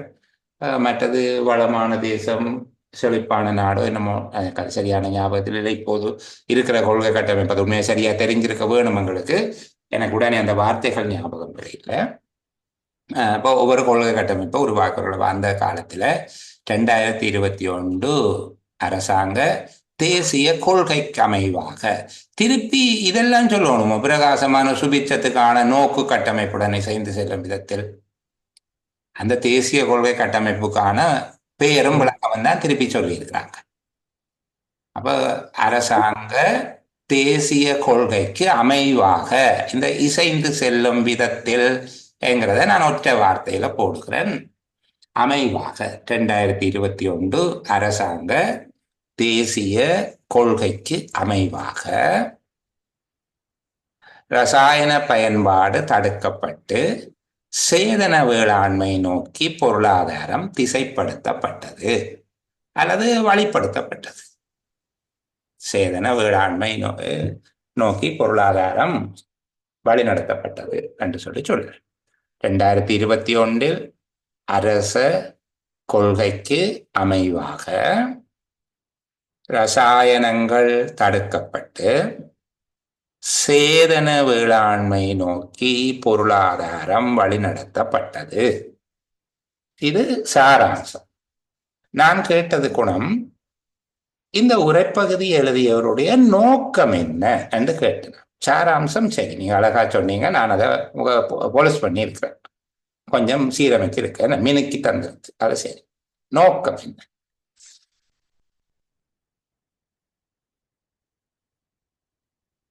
இந்த நோக்கம் என்கிறத சாராம்சத்தோட குழப்பக்கூடாது. சாராம்சத்துக்கு மேலே அது ஒரு மகுடம் மாதிரி ரொம்ப முக்கியம் அந்த இடம். என்ன அதை பல பேர் புரிந்து கொள்வதில் ஒரு நெருக்கடி ஒன்று இருக்குது என்று நான் நினைக்கிறேன். அதாவது சார், சேதன வளமாக்கினால் கிடைக்கின்ற நன்மைகளை சொல்றதா இருக்குமோ தெரியல சார். நன்மைகள் தொடர்பில் அவர் பேசல, வேற பின்னுக்கு நன்மைகள் பட்டியல் எழுத வேலோடும் செய்யல. உண்மையில இது ஒரு கொள்கை மாற்றத்தை சுட்டி காட்டுவது அல்லது அறிமுகப்படுத்துவதுதான் அவற்றை நோக்கமா இருக்கு. புரியுதா நான் சொல்றது? ஆமாம் சார். நிகழ்ந்த ஒரு கொள்கை மாற்றம். அதாவது இது ஒரு பெரிய மாற்றம். இது உண்மையா நாட்டையே புரட்டி போட்ட ஒரு மாற்றம். இதோட தான் அவர் பதவியே இல்லாம போனது. சரியா? உரத்தை தடை செய்ததும், பிறகு திருப்பி ரசாயன உரத்தை இறக்குமதி செய்கிறோம் என்று சைனாவில இருந்து கிருமி தொற்றோடு சேர்ந்த ஏதோ ஒரு பொருளை இறக்குமதி செய்ததும், இப்படியாக பல நிகழ்வுகள் இது ஒன்றன் பின் ஒன்றாக இது ஒரு சரிவின் ஆரம்ப புள்ளி. இது ஒரு பெரிய மாற்றம், ஒரு சரிவு. கடைசியா ஒரு நாட்டின் மன்னர் நாட்டை விட்டு ஓடியதற்கான ஆரம்ப புள்ளி இதுதான். இங்க உரையாசிரியருடைய நோக்கம் ஒரு கொள்கை மாற்றம் ஒன்று, நாட்டில் இருந்த பொருளாதார கொள்கை மாற்றம் ஒன்றை எங்களுக்கு அறிமுகப்படுத்துவது. இப்படி பார்க்கணும். நாங்கள் அந்த அதுக்குள்ள நின்று சிக்கப்படக்கூடாது, வெளியில போகணும். பொருளாதார கொள்கை மாற்றம் ஒன்று அல்லது வேளாண்மை துறையில் நிகழ்ந்த கொள்கை மாற்றம் ஒன்றை அறிமுகப்படுத்துவது. அந்த மாற்றம் என்னென்று கேட்டால் அதுதான் சாராம்சம். சரிதானே? குணம் விளங்குதானே? சொல்றது சிரமமா இருக்கா? இல்ல சார், இல்ல. ஓகே, சரி சார். கொள்கை மாற்றம் ஒன்று நிகழ்ந்ததை அறிமுகப்படுத்துகிறேன். அது என்ன, எப்படி அறிமுகப்படுத்துற, என்ன விஷயத்தை சொல்றாரு என்றால் 2021 அரச கொள்கைக்கு அமைவாக ரசாயன பயன்பாட்டில் இருந்து விலகி சேதன வேளாண்மை நோக்கியதாக பொருளாதாரம் திசைப்படுத்தப்பட்டது. 2021 தேசிய கொள்கைக்கு அமைவாக ரசாயன பயன்பாட்டில் இருந்து விலகி சேதன வேளாண்மையை நோக்கியதாக பொருளாதாரம் திசைப்படுத்தப்பட்டது. நான் அடிக்கடி சொல்லிக்க வசனங்கள் மாறும், அதை பற்றி worry பண்ண தேவையில்லை. விடயம் இதுதான். சரி, இங்கு சேதன வேளாண்மையினை நோக்கி பொருளாதாரத்தினை திருப்பும் என்பதனுடைய அர்த்தம் யாது?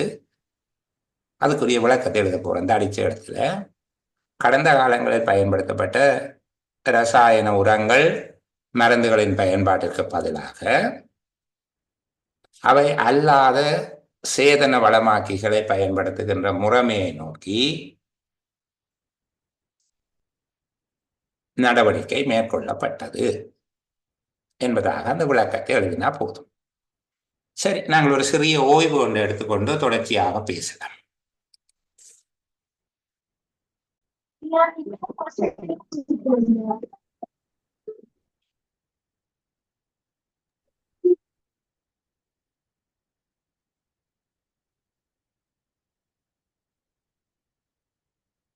பத்தாவது உரைப்பகுதி வாசிப்போம்.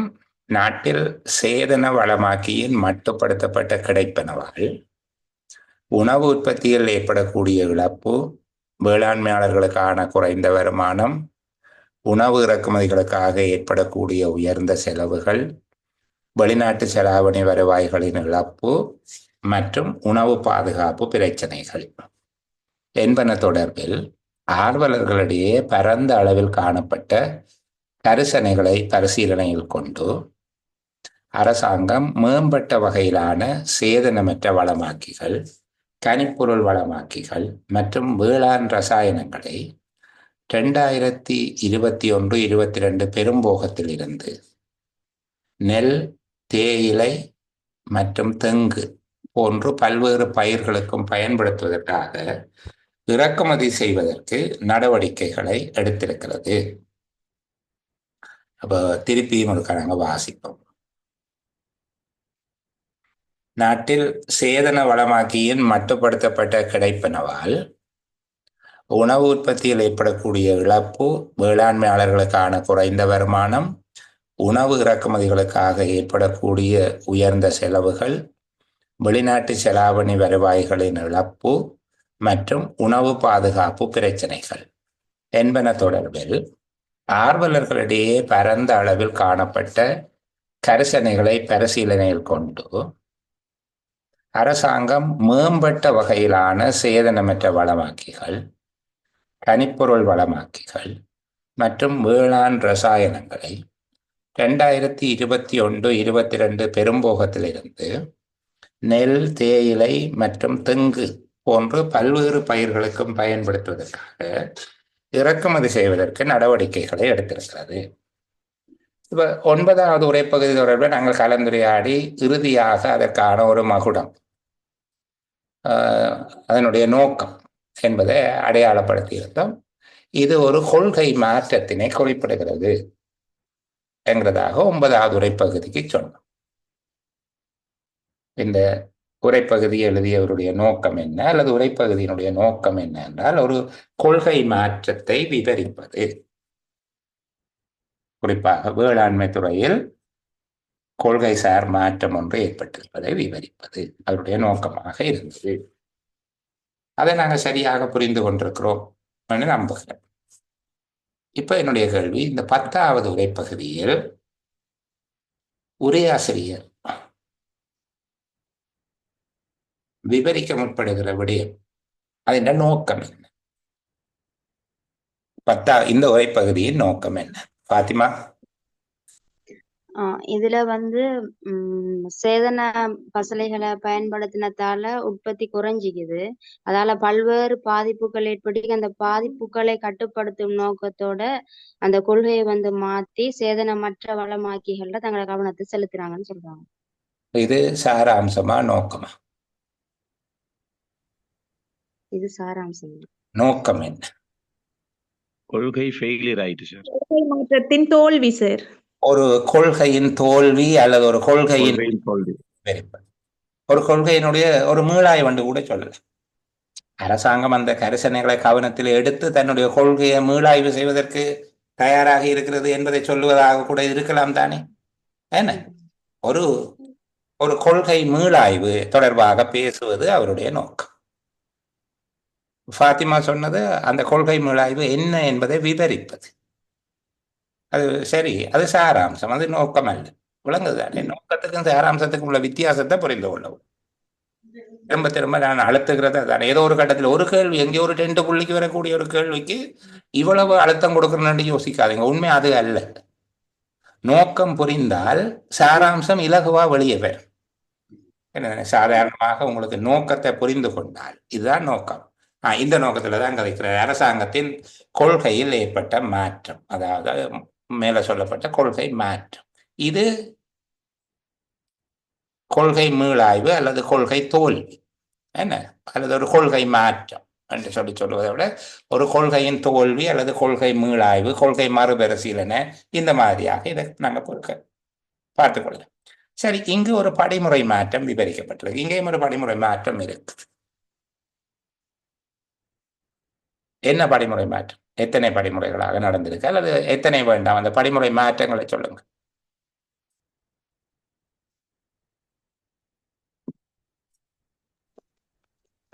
இந்த சேதன வளமாக்கிற மட்டுப்பாடாக உற்பத்தியில இழப்பொண்டு ஏற்பட்டிருக்குது. அடுத்தது வேளாண்மை செய்கிறார்களுக்கு குறைந்த வருமானம் ஒன்று கிடைக்குது இதால. அடுத்தது உணவு உற்பத்தி, இந்த உணவு இறக்குமதியாளர்களுக்கு அதிகமான செலவு ஒன்று ஏற்படுது. அடுத்தது வெளிநாட்டு செலாவணி வருவாயில ஒரு இழப்பு கொண்டு வருது. சரி. அடுத்தது உணவுல ஒரு பாதுகாப்பு பிரச்சனை ஒன்று ஏற்படுது. எத்தனை விதமான பிரச்சனைகள் ஏற்படுது? 5 வகையான பிரச்சனைகள். அப்ப ஒட்டுமொத்தமா நாங்க பிரச்சனை உருவாகுது என்று வச்சுக்கொள்வோமே, அல்லது சில சவால்கள் என்ன, சில பாதிப்புகள் தோன்றுது. முதலாவது வளமாக்கியினுடைய சேதன வளமாக்கியின் மட்டுப்படுத்தப்பட்ட கிடைப்பனவு, இது முதல் கட்டம். இரண்டாவது என்ன நடக்குது? உணவு உற்பத்தியில இழப்பு ஏற்படுது. இல்ல, அது எல்லாத்தையும் சேர்த்து தொகுத்து நாங்கள் ஒன்றாக சொன்னோம் என்று சொல்லி ஒரு தீர்மானம் எடுத்து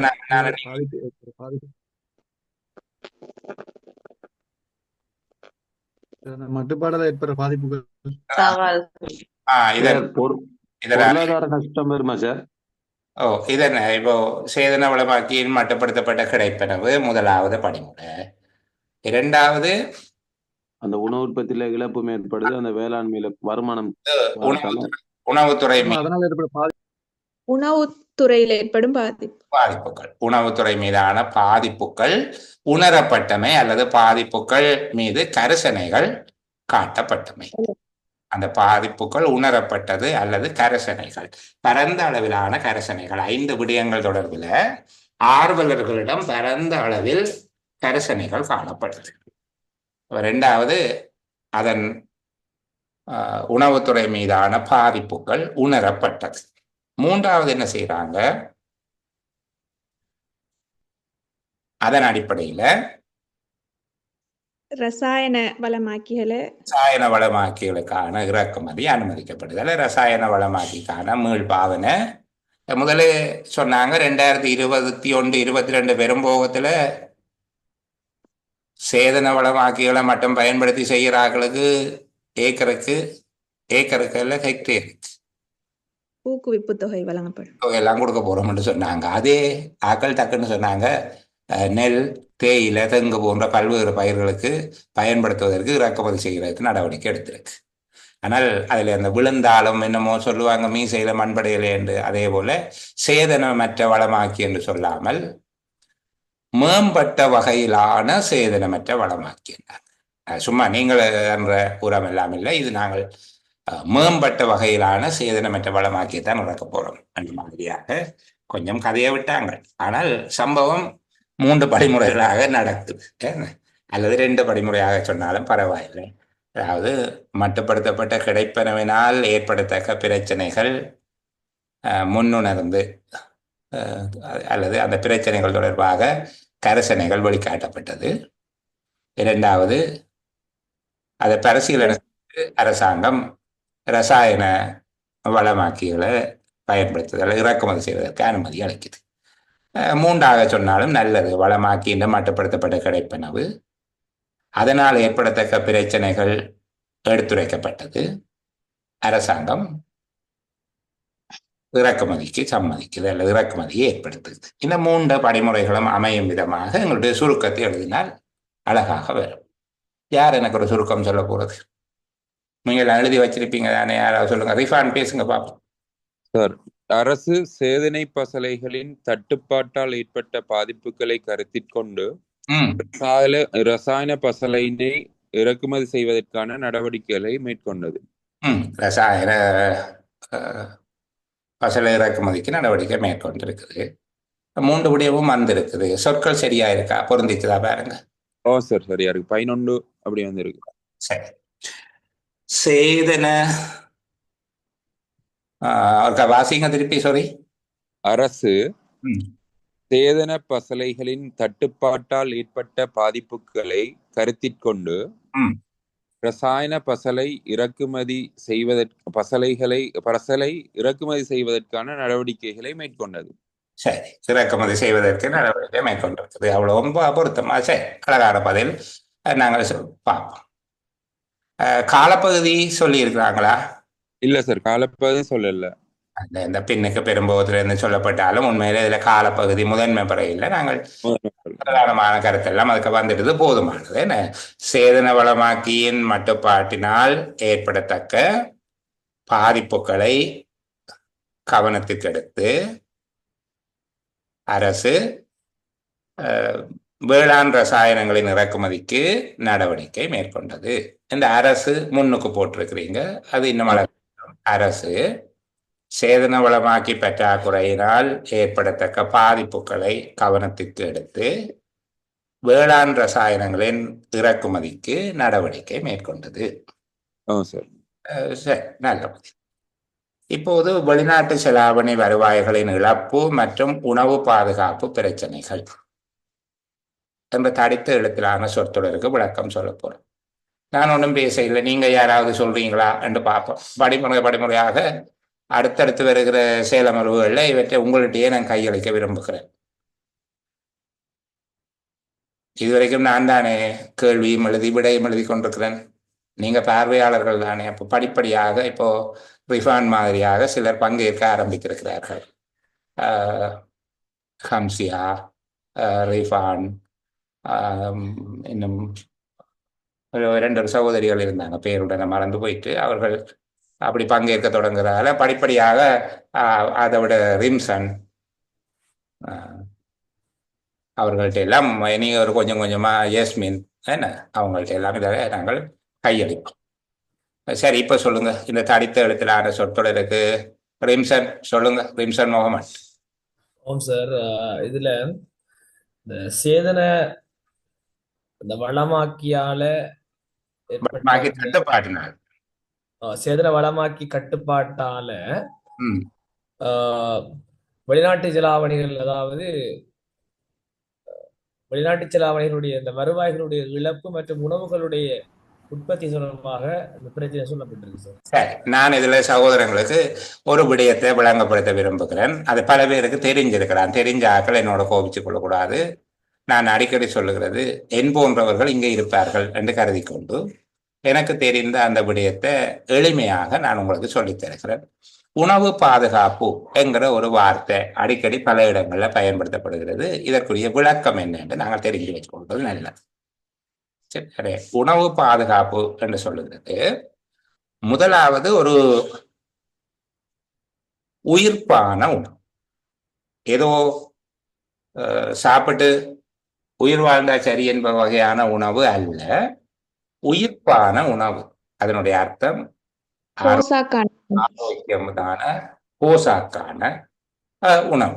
சரிதானே? போசாக்கு மிக்க ஒரு ஆரோக்கிய தன்மை வாய்ந்த ஒரு உணவு.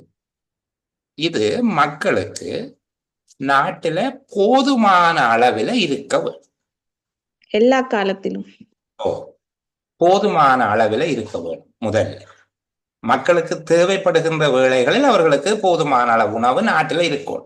நாட்டில் உணவு இருந்தால் போதாது, இந்த உணவை கொள்வனவு செய்வதற்கு மக்களிடம் சக்தியும் இருக்க வேண்டும். இப்ப நீங்க பாத்தீங்கன்னா ஆப்பிரிக்க நாடுகளில் பஞ்சம் ஏற்படுகிற போது அங்க உணவு இருக்கும், அதை கொள்வனவு செய்வதற்கு மக்களிடம் சக்தி இருக்கா.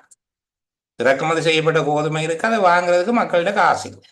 இங்க அப்படி இருக்கக்கூடாது.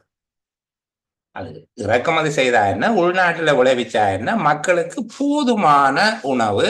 அதை நாங்க சொல்லுகிறது ஒரு உயிர்ப்பான உணவு, போசாக்கு மிக்க, மக்கள் நாடுகின்ற, மக்கள் விரும்புகிற வகையான உணவுகள் அவங்க நினைக்கிற நேரமெல்லாம் நாட்டில் இருக்க வேண்டும். அதே நேரம் அதை கொள்வனவு செய்வதற்கு மக்களிடம் கொள்வனவு சக்தி இருக்க வேண்டும். அதாவது வருமானம் அவர்கள்ட்ட இருக்க வேண்டும். வருமானம் இல்லாவிட்டால் அரசு வருமான மறுபங்கீடாவது செய்யணும். வருமானம் கூட்டினவர்கள்ட்ட வரியை வாங்கி வருமானம் குறைஞ்சவருக்கு உதவி பணங்கள் நிவாரணங்களையாவது கொடுக்க வேண்டும். ஏதோ அதை வாங்குறதுக்கு அவர்கள்ட்ட இருக்க வேண்டும். இது எல்லாம் சேர்ந்தால்தான் உணவு பாதுகாப்பு. மக்களுக்கு வேண்டிய பொருத்தமான போசாக்கு மிக்க உணவு எல்லா காலங்களிலும் கிடைக்கக்கூடியதாக இருப்பதோடு மக்கள் அதனை கொள்வனவு செய்வதற்கான சக்தியை கொண்டவர்களாகவும் இருந்தால் அந்த நாட்டில உணவு பாதுகாப்பு நிலவுகிறது என்பது அர்த்தம். இதை விளங்கப்படுத்தி வைத்தால் நீங்கள் இன்னொரு உணவு பாதுகாப்பு என்கிற அந்த வார்த்தை வருகிற போது அதுக்குரிய சரியான பொருளை புரிந்து கொள்வீர்கள். இங்கு சொல்லப்படுகிறது, சேதன வளமாக்கியின் மட்டுப்பாட்டினால் வேளாண்மை துறை பாதிக்கப்பட்டால் இதன் மூலமாக நாட்டிற்கான வெளிநாட்டு செலாவணி கையிருப்பின் மீது தாக்கம் ஏற்படுவதோடு, வெளிநாட்டு செலாவணி கையிருப்பின் மீது தாக்கம் ஏற்படுகிறது அவர்களுடைய வெளிநாட்டு வருமானங்கள் வராமல் இருக்கும். சில வேளை இறக்குமதிக்கு அதிக செலவு செய்ய வேண்டி வரும். எல்லாம் சேர்த்துத்தான் எங்களுக்கு தடித்த எழுத்தில் இருக்கக்கூடிய விடயத்தை வாசிக்க விளங்குகிற விடயம், சேதன வளமாக்கி தட்டுப்பாட்டினால் விவசாயத்துறை பாதிக்கப்படுகின்ற போது நாட்டின் வெளிநாட்டு செலாவணி துறையும் மக்களுக்கு போதுமான உணவை பெற்றுக்கொள்ளக்கூடியதான சூழ்நிலையும் பாதிப்படையும். வெளிநாட்டு செலாவணி நிலைமையும் மக்கள் தமக்கு வேண்டிய உணவை பெற்றுக்கொள்வதற்கான வாய்ப்பும் பாதிக்கப்படும் என்பதை குறிப்பிடுகிறது. இப்படியாக அந்த விளக்கத்தை நீங்கள் சொல்ல. வெளிநாட்டு செலாவணி வருவாய்களின் இழப்பு மற்றும் உணவு பாதுகாப்பு பிரச்சனைங்கிறத பந்தியோடு தொடர்புபடுத்தி சேதன வளமாக்கி தட்டுப்பாடு அல்லது பற்றாக்குறையினால் உணவு துறை பாதிக்கப்படும் போது நாட்டின் வெளிநாட்டு செலாவணி மற்றும் மக்களுக்கு வேண்டிய உணவு போதுமான அளவில் கிடைப்பதும் அவர்கள் அவற்றை கொள்வனவு செய்யக்கூடியதாக இருப்பதுமான சூழ்நிலை என்பவற்றில் பாதிப்பு ஏற்படும் என்று எழுதினால் நல்லது.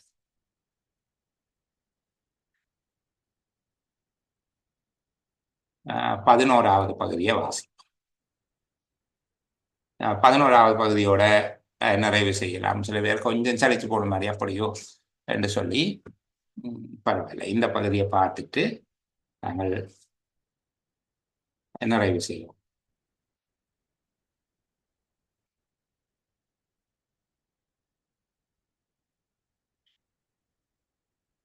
வாசிப்போம் இதை.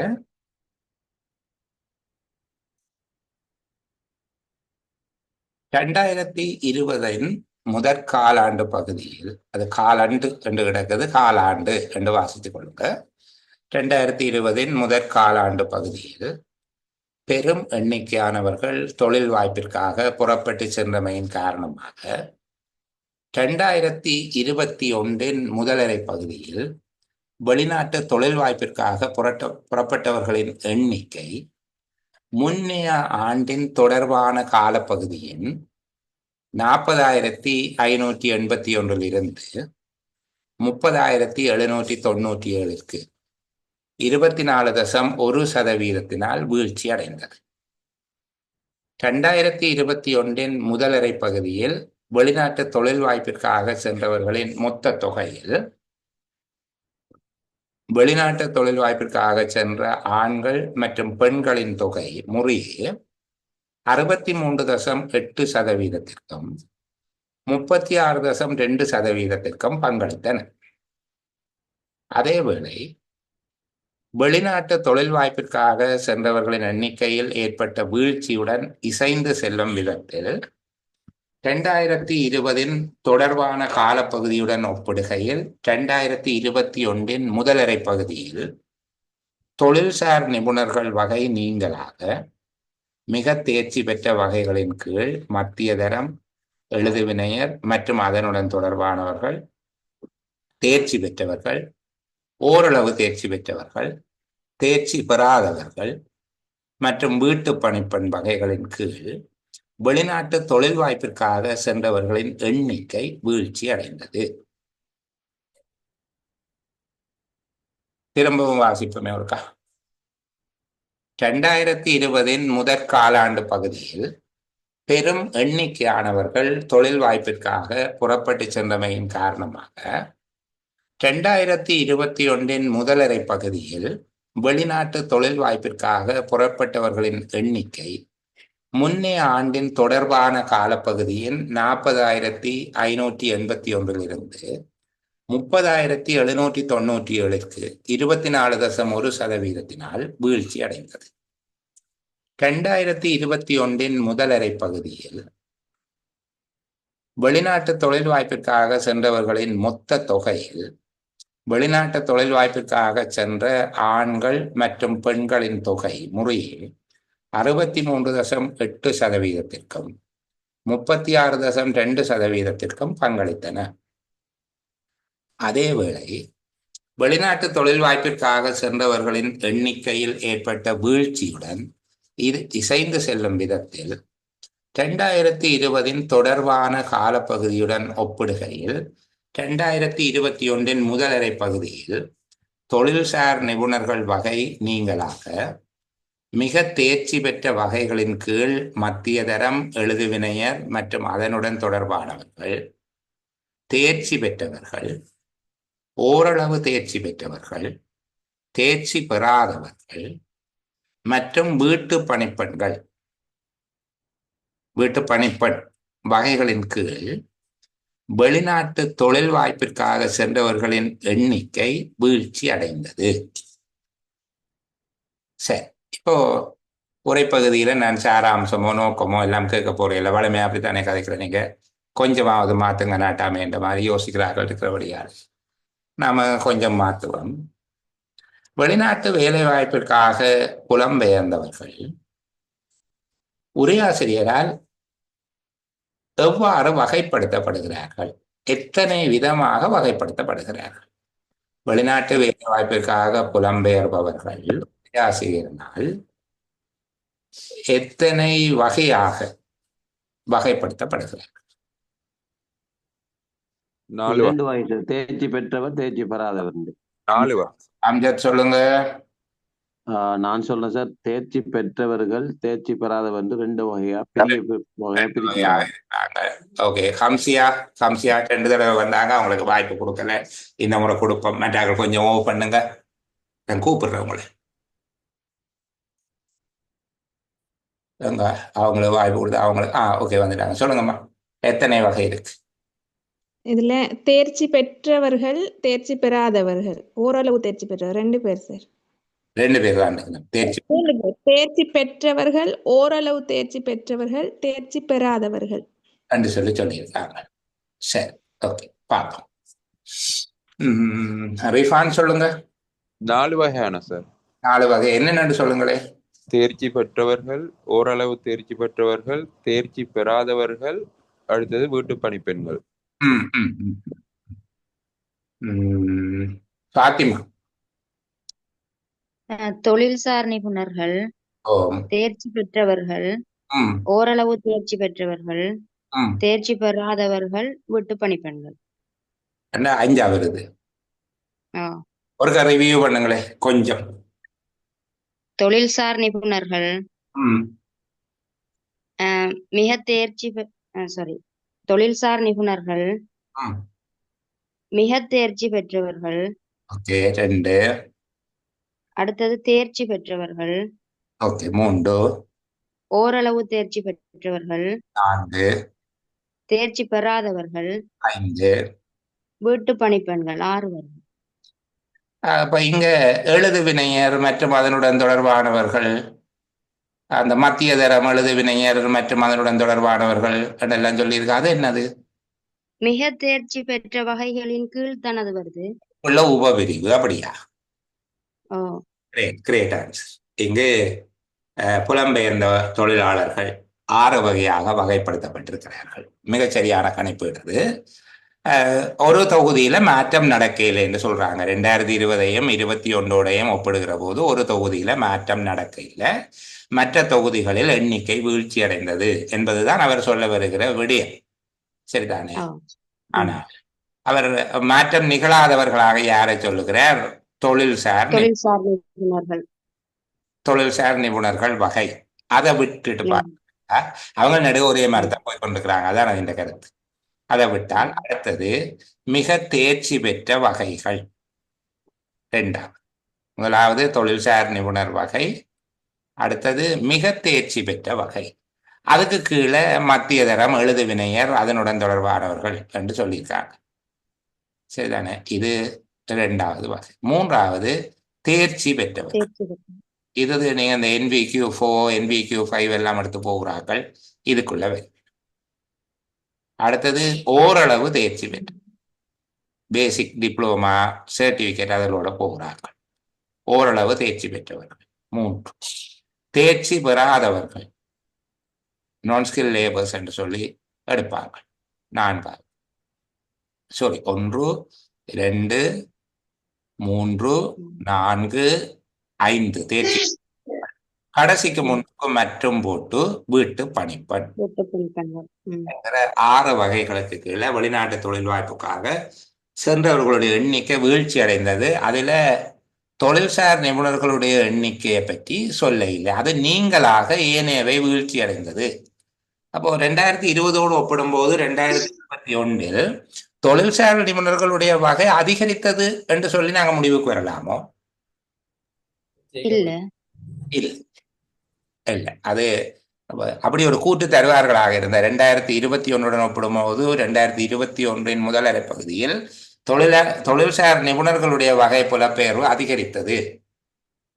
நாங்க பதில் தெரியாது எங்களுக்கு. ஆனா குறைய இல்லை, வீழ்ச்சி அடைந்தது என்று மட்டும் சொல்ல இல்லை. அது தவிர மற்ற எல்லாம் வீழ்ச்சி அடைந்து இருக்குது. சரி, இன்னொரு விடயம் இங்க சொல்லப்பட்டிருக்குது. ஆண் பெண் விகிதாசாரம் 2021 முதலரை பகுதியில் 2021 முதலரை பகுதியில் வெளிநாட்டு தொழில் வாய்ப்புக்காக சென்ற ஆண்கள் பெண்களின் விகிதாசாரம் 63.8 36.2% இருந்தது. இது 2020 ஒப்படைகள்ல இந்த நிலைமையில ஒரு மாற்றம் ஏற்பட்டிருந்தது. ஆண் பெண் விகிதாசாரத்தில் ஒரு மாற்றம் ஏற்பட்டிருந்தது என்று சொன்னால் அந்த கூற்று தொடர்புல உங்களோட அபிப்பிராயம் என்ன? இது 24.1% குறைவடைஞ்சுது. இது அது மொத்த எண்ணிக்கை,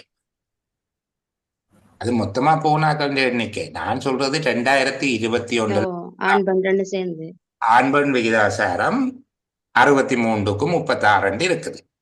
இது 2020 ஒப்பிடும் போது ஒரு மாற்றம் நிகழ்ந்தது என்று நாங்க சொல்லலாமா?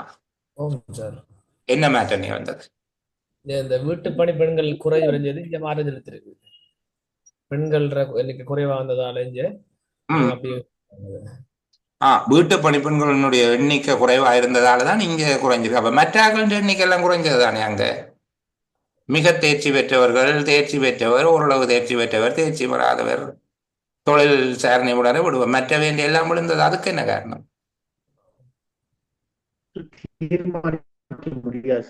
சாரி, தீர்மானிக்க முடியாது சார். இங்க தெரியாது 2020 என்ன நிலைமை இருந்ததுன்னு தெரியாது. 2021 போன ஆக்கள்ல ஆண்கள் 64 பேர், பெண்கள் 36 பேர் என்று சொல்றார். அவ்வளவுதான் எங்களுக்கு தெரியும். 100 பேர் போயிருந்தால் ஆண்கள் 64, பெண்கள் 36 என்று சொல்றார். 2020 என்ன விகிதத்துல போனாங்கன்னு எங்களுக்கு தெரியாது. இதுலயும் ஒரு முழுமை பெற்ற தகவல் எங்கள்கிட்ட இல்லை. ஒரே ஒரு தகவல் எங்களுக்கு தெரியுது, 2020 போன ஆக்களை விட 2021 போன ஆக்கள் 1/4 பங்கு குறைஞ்சிட்டாங்க. 24.1 அன்னளவாக 4 ஒரு பங்கு குறைஞ்சிட்டாங்க. முதல் 40,000 பேர் போயிருக்காங்க, இப்ப 30,000 பேர் போயிருக்கிறாங்க. 4க்கு 1 குறைஞ்சிருக்குன்னு பட்டம் விளக்குது. அந்த 4க்கு 1 குறைஞ்சதின் அடிப்படையில பின்னுக்கு எல்லாமே நடந்திருக்கு. தொழில்சார் நிபுணர்கள் அது போறதே ஒரு 50-100 பேர் தான் போவாங்க. அது எல்லா வருஷமும் ஒரே மாதிரி தான் போயிருக்கிறாங்க. மற்ற எல்லா கேட்டகரியும் குறைஞ்சு போச்சு. அதான் கீழே சொல்ற விளக்கம். முதல் 40,000 பேர் போனவங்க அடுத்த 30,000 பேர் போயிருக்காங்க அடுத்த வருஷம். அதுல எல்லா கேட்டகரி ஆக்களும் குறைஞ்சுதான் இருக்கிறாங்க. போன ஆக்கள்ல ஆண்கள் பெண்கள் இந்த விதத்துல இருக்கணும். தொழில்சார் நிபுணர்கள் வகையில மட்டும் வீழ்ச்சி வர இல்லைன்னா அவங்க இருந்த மாதிரியே இருக்கிறாங்கன்னு தான் நாங்க நினைச்சு கொள்வோம். அதிகரிப்புன்னு வந்திருக்கலாம், அதுவும் தெரியாது. ஆனால் வீழ்ச்சி இல்லை. சரியா? ஒரு ஆசிரியர் இங்க பேசுகிற விடயத்தின் தலைப்பு என்ன?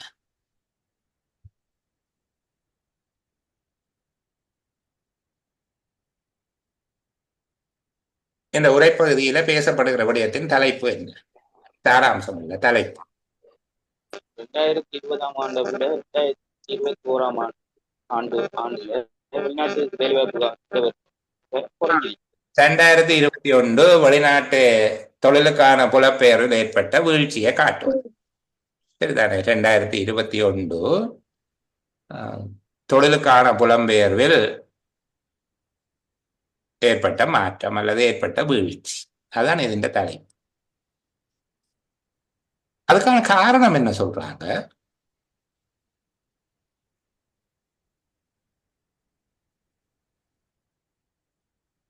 ரெண்டாயிரத்தி 20 அதிகமானாக்கள் சென்று இருக்கிறாங்கன்ற ஒரு காரணம் முன்னுக்கு சொல்றாங்களா சார்? 2020 அதிகமான ஆக்கள் போயிருக்கிறதால அதுன்ற கருத்து இப்படி எடுக்கலாமா? நான் போக வேண்டியவர்கள் 2020 போயிட்டான், கொஞ்சம் பேர் 21 போயிருக்கலாம், அப்படி எடுப்போமா?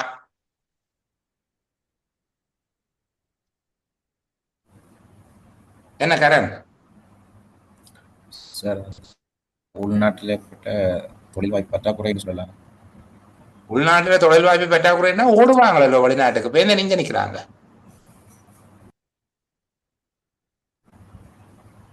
ரெண்டாயிரத்தி 20 போன ஆக்களை விட 2021 போன ஆக்கள் குறைவு என்பது செய்தி. சரி, அதுக்கு என்ன காரணம் இங்க சொல்லப்பட்டிருக்கு?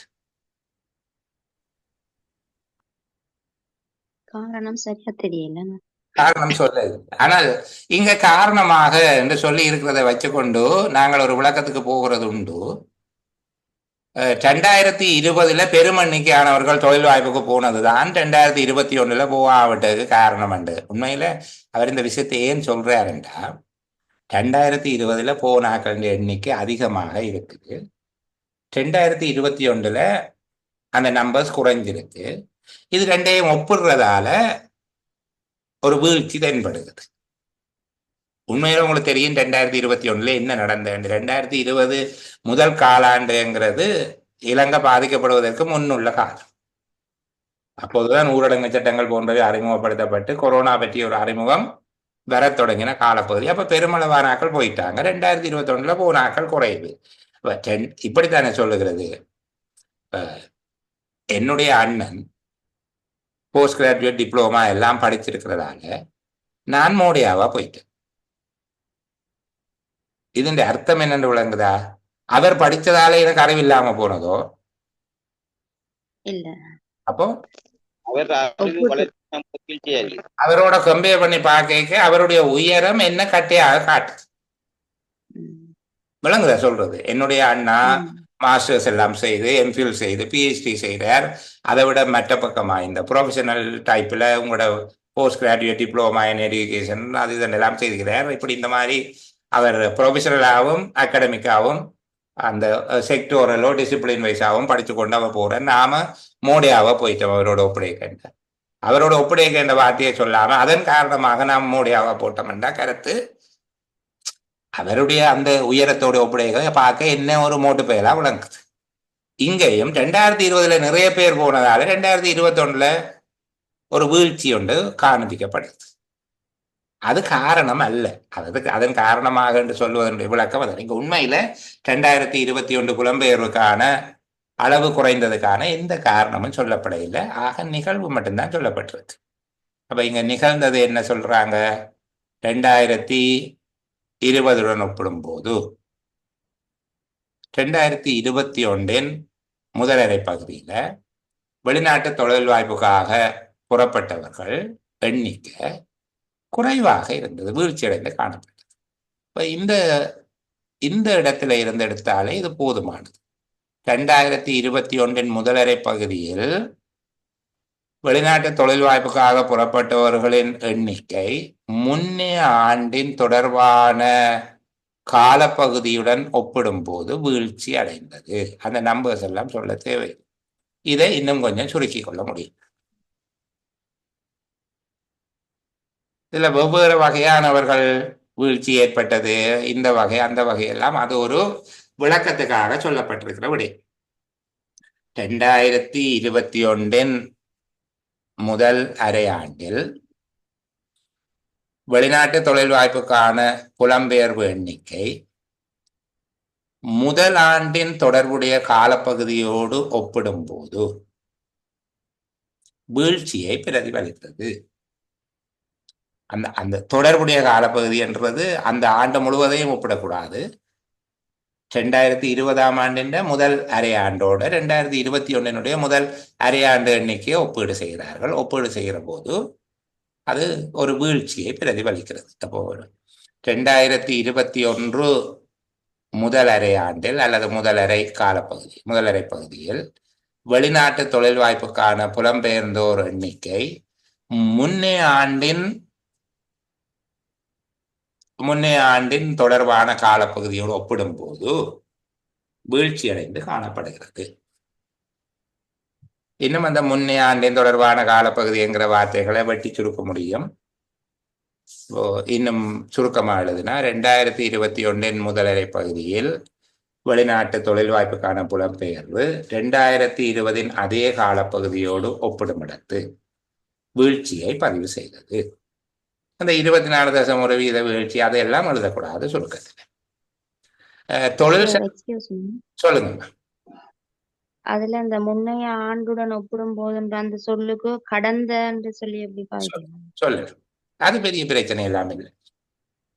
முதல் ஆண்டுடன் கடந்த ஆண்டுடன் அந்த மாதிரியாக சொல்ல. தொழில்சார் நிபுணர் வகை நீங்களாக இங்க தொழில்சார் நிபுணருக்கு ஒத்த சொல்லுவது எங்களோட நோக்கம் இல்லை. 2021 ஆண்டில் வெளிநாட்டு புலம்பெயர்வின் போது நிபுணத்துவ வகை சார்ந்தவர்கள், அதாவது வாண்மை தொழில் துறையினர் என்று சொல்லுகிறது அவர்கள் ப்ரொஃபஷனல், வாண்மை தொழில் துறையினர் தவிர ஏனையவர்களுடைய எண்ணிக்கையில் வீழ்ச்சி காணப்பட்டது. ஒரு வசனமாக எழுதணும்.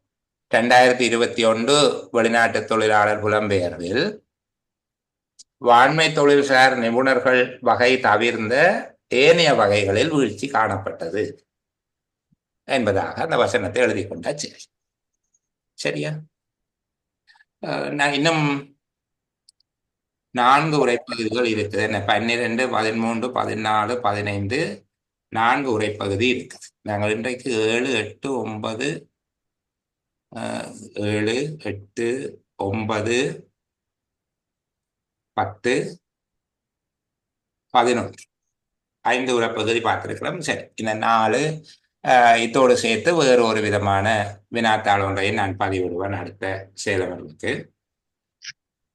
எல்லாரும் இனி வருகிற நாட்கள்ல இயலுமான அளவுக்கு விடைகள் எழுதி கொண்டு வாங்கும். நீங்கள் சரி இந்த இடத்துல முக்கியமான வேலையை செய்து கொண்டு வந்துட்டீங்கன்னா நாங்கள் இதை விட வேறு பலகாரம் சொல்ற வேலையில் இதுக்குள்ளே இருக்கு. சரியா?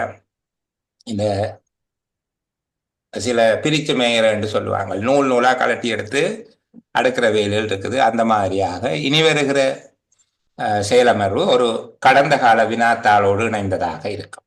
எல்லாமே இந்த மாதிரியாக இல்லாமல் உங்களுக்கும் ஒரு யதார்த்தம் என்னன்னு தெரியத்தானே வேணும். ரியலிஸ்டிக் என்ன, இவர் சொல்லுகிற மாதிரியே இப்படித்தான் இருக்குதா, இல்லை நாம போக வேண்டிய பாதைக்கு எதிர்பக்கமாக பயணம் செய்து கொண்டிருக்கிறோமா, இந்த மாதிரியான சந்தேகங்கள் எல்லாம் இருக்கும் தானே. அப்போ கடந்த கால வினாத்தாள்கள் சிலவற்றை நாங்கள் தேடி பெற்றுக்கொள்வோம். அப்படி இருக்கக்கூடிய வினாத்தாள்களை பார்த்தால் உங்களுடைய குவாலிஃபிகேஷனுக்கு உரிய அந்த ஈக்குவலான பரீட்சைகள், உங்களுடைய தகமைக்கு குறைவான தகமைகளோடு விண்ணப்பம் கோரப்பட்ட பரீட்சைகளுக்கு வந்த வினாத்தாள்கள் போன்றவற்றை பார்க்கின்ற போது சில வேளையில அதிக நம்பிக்கை வரும், பல வேளைகளில் நம்பிக்கை இனங்கள் தோன்றும். இன்னும் பயணிப்பதற்கு தொலை தூரம் உண்டு என்கிற பதட்டம் வரும். நாங்கள் அடுத்த வினாத்தாள் ஒரு கடந்த கால வினாத்தாளோடு சந்திப்போம். இதில் இருக்கக்கூடிய மிகுதி பகுதிகள் கலந்துரையாடப்படும். அதைத் தொடர்ந்து கடந்த கால வினாத்தாள் கலந்துரையாடுவோம். தயவு செய்து 2 கர்மங்கள் திரும்பவும் சொல்லுகிறேன். விடை எழுதி கொண்டு வாருங்கள். வருகிற போது உங்களை நான் கூப்பிடக்கூடிய ஒரு பெயரோடு வாருங்கள். அடுத்த முறை வெயிட்டிங் ரூம் இருக்கும். வெயிட்டிங் ரூமுக்கு கடந்து உள்ள வருவதாக இருந்தால் பெயர் இருந்தால் மட்டும்தான் வரலாம். அது தவிர்க்க முடியாததாக இருக்கும். சரி, நன்றி. இந்த அளவோட நிறைவு செய்து கொள்வேன். நான் ரெக்கார்டிங் ஓவர் பண்றேன். நீங்கள் ஏதாவது என்னோட பேச வேண்டியது இருந்தால் நான் உங்களுக்காக காத்திருப்பேன். இந்த அளவோடு நிறைவேறுபவர்களுக்கு நாங்கள் மீண்டும் சந்திக்கிற வரைக்கும் அவர்களுக்கு மகிழ்ச்சியான பொழுது அமைய வேண்டும். இனி ஒரு பொழுதுல மீண்டும் சந்திப்போம் என்கிற நம்பிக்கையோடு பாய் பாய் கொடுத்தேன்.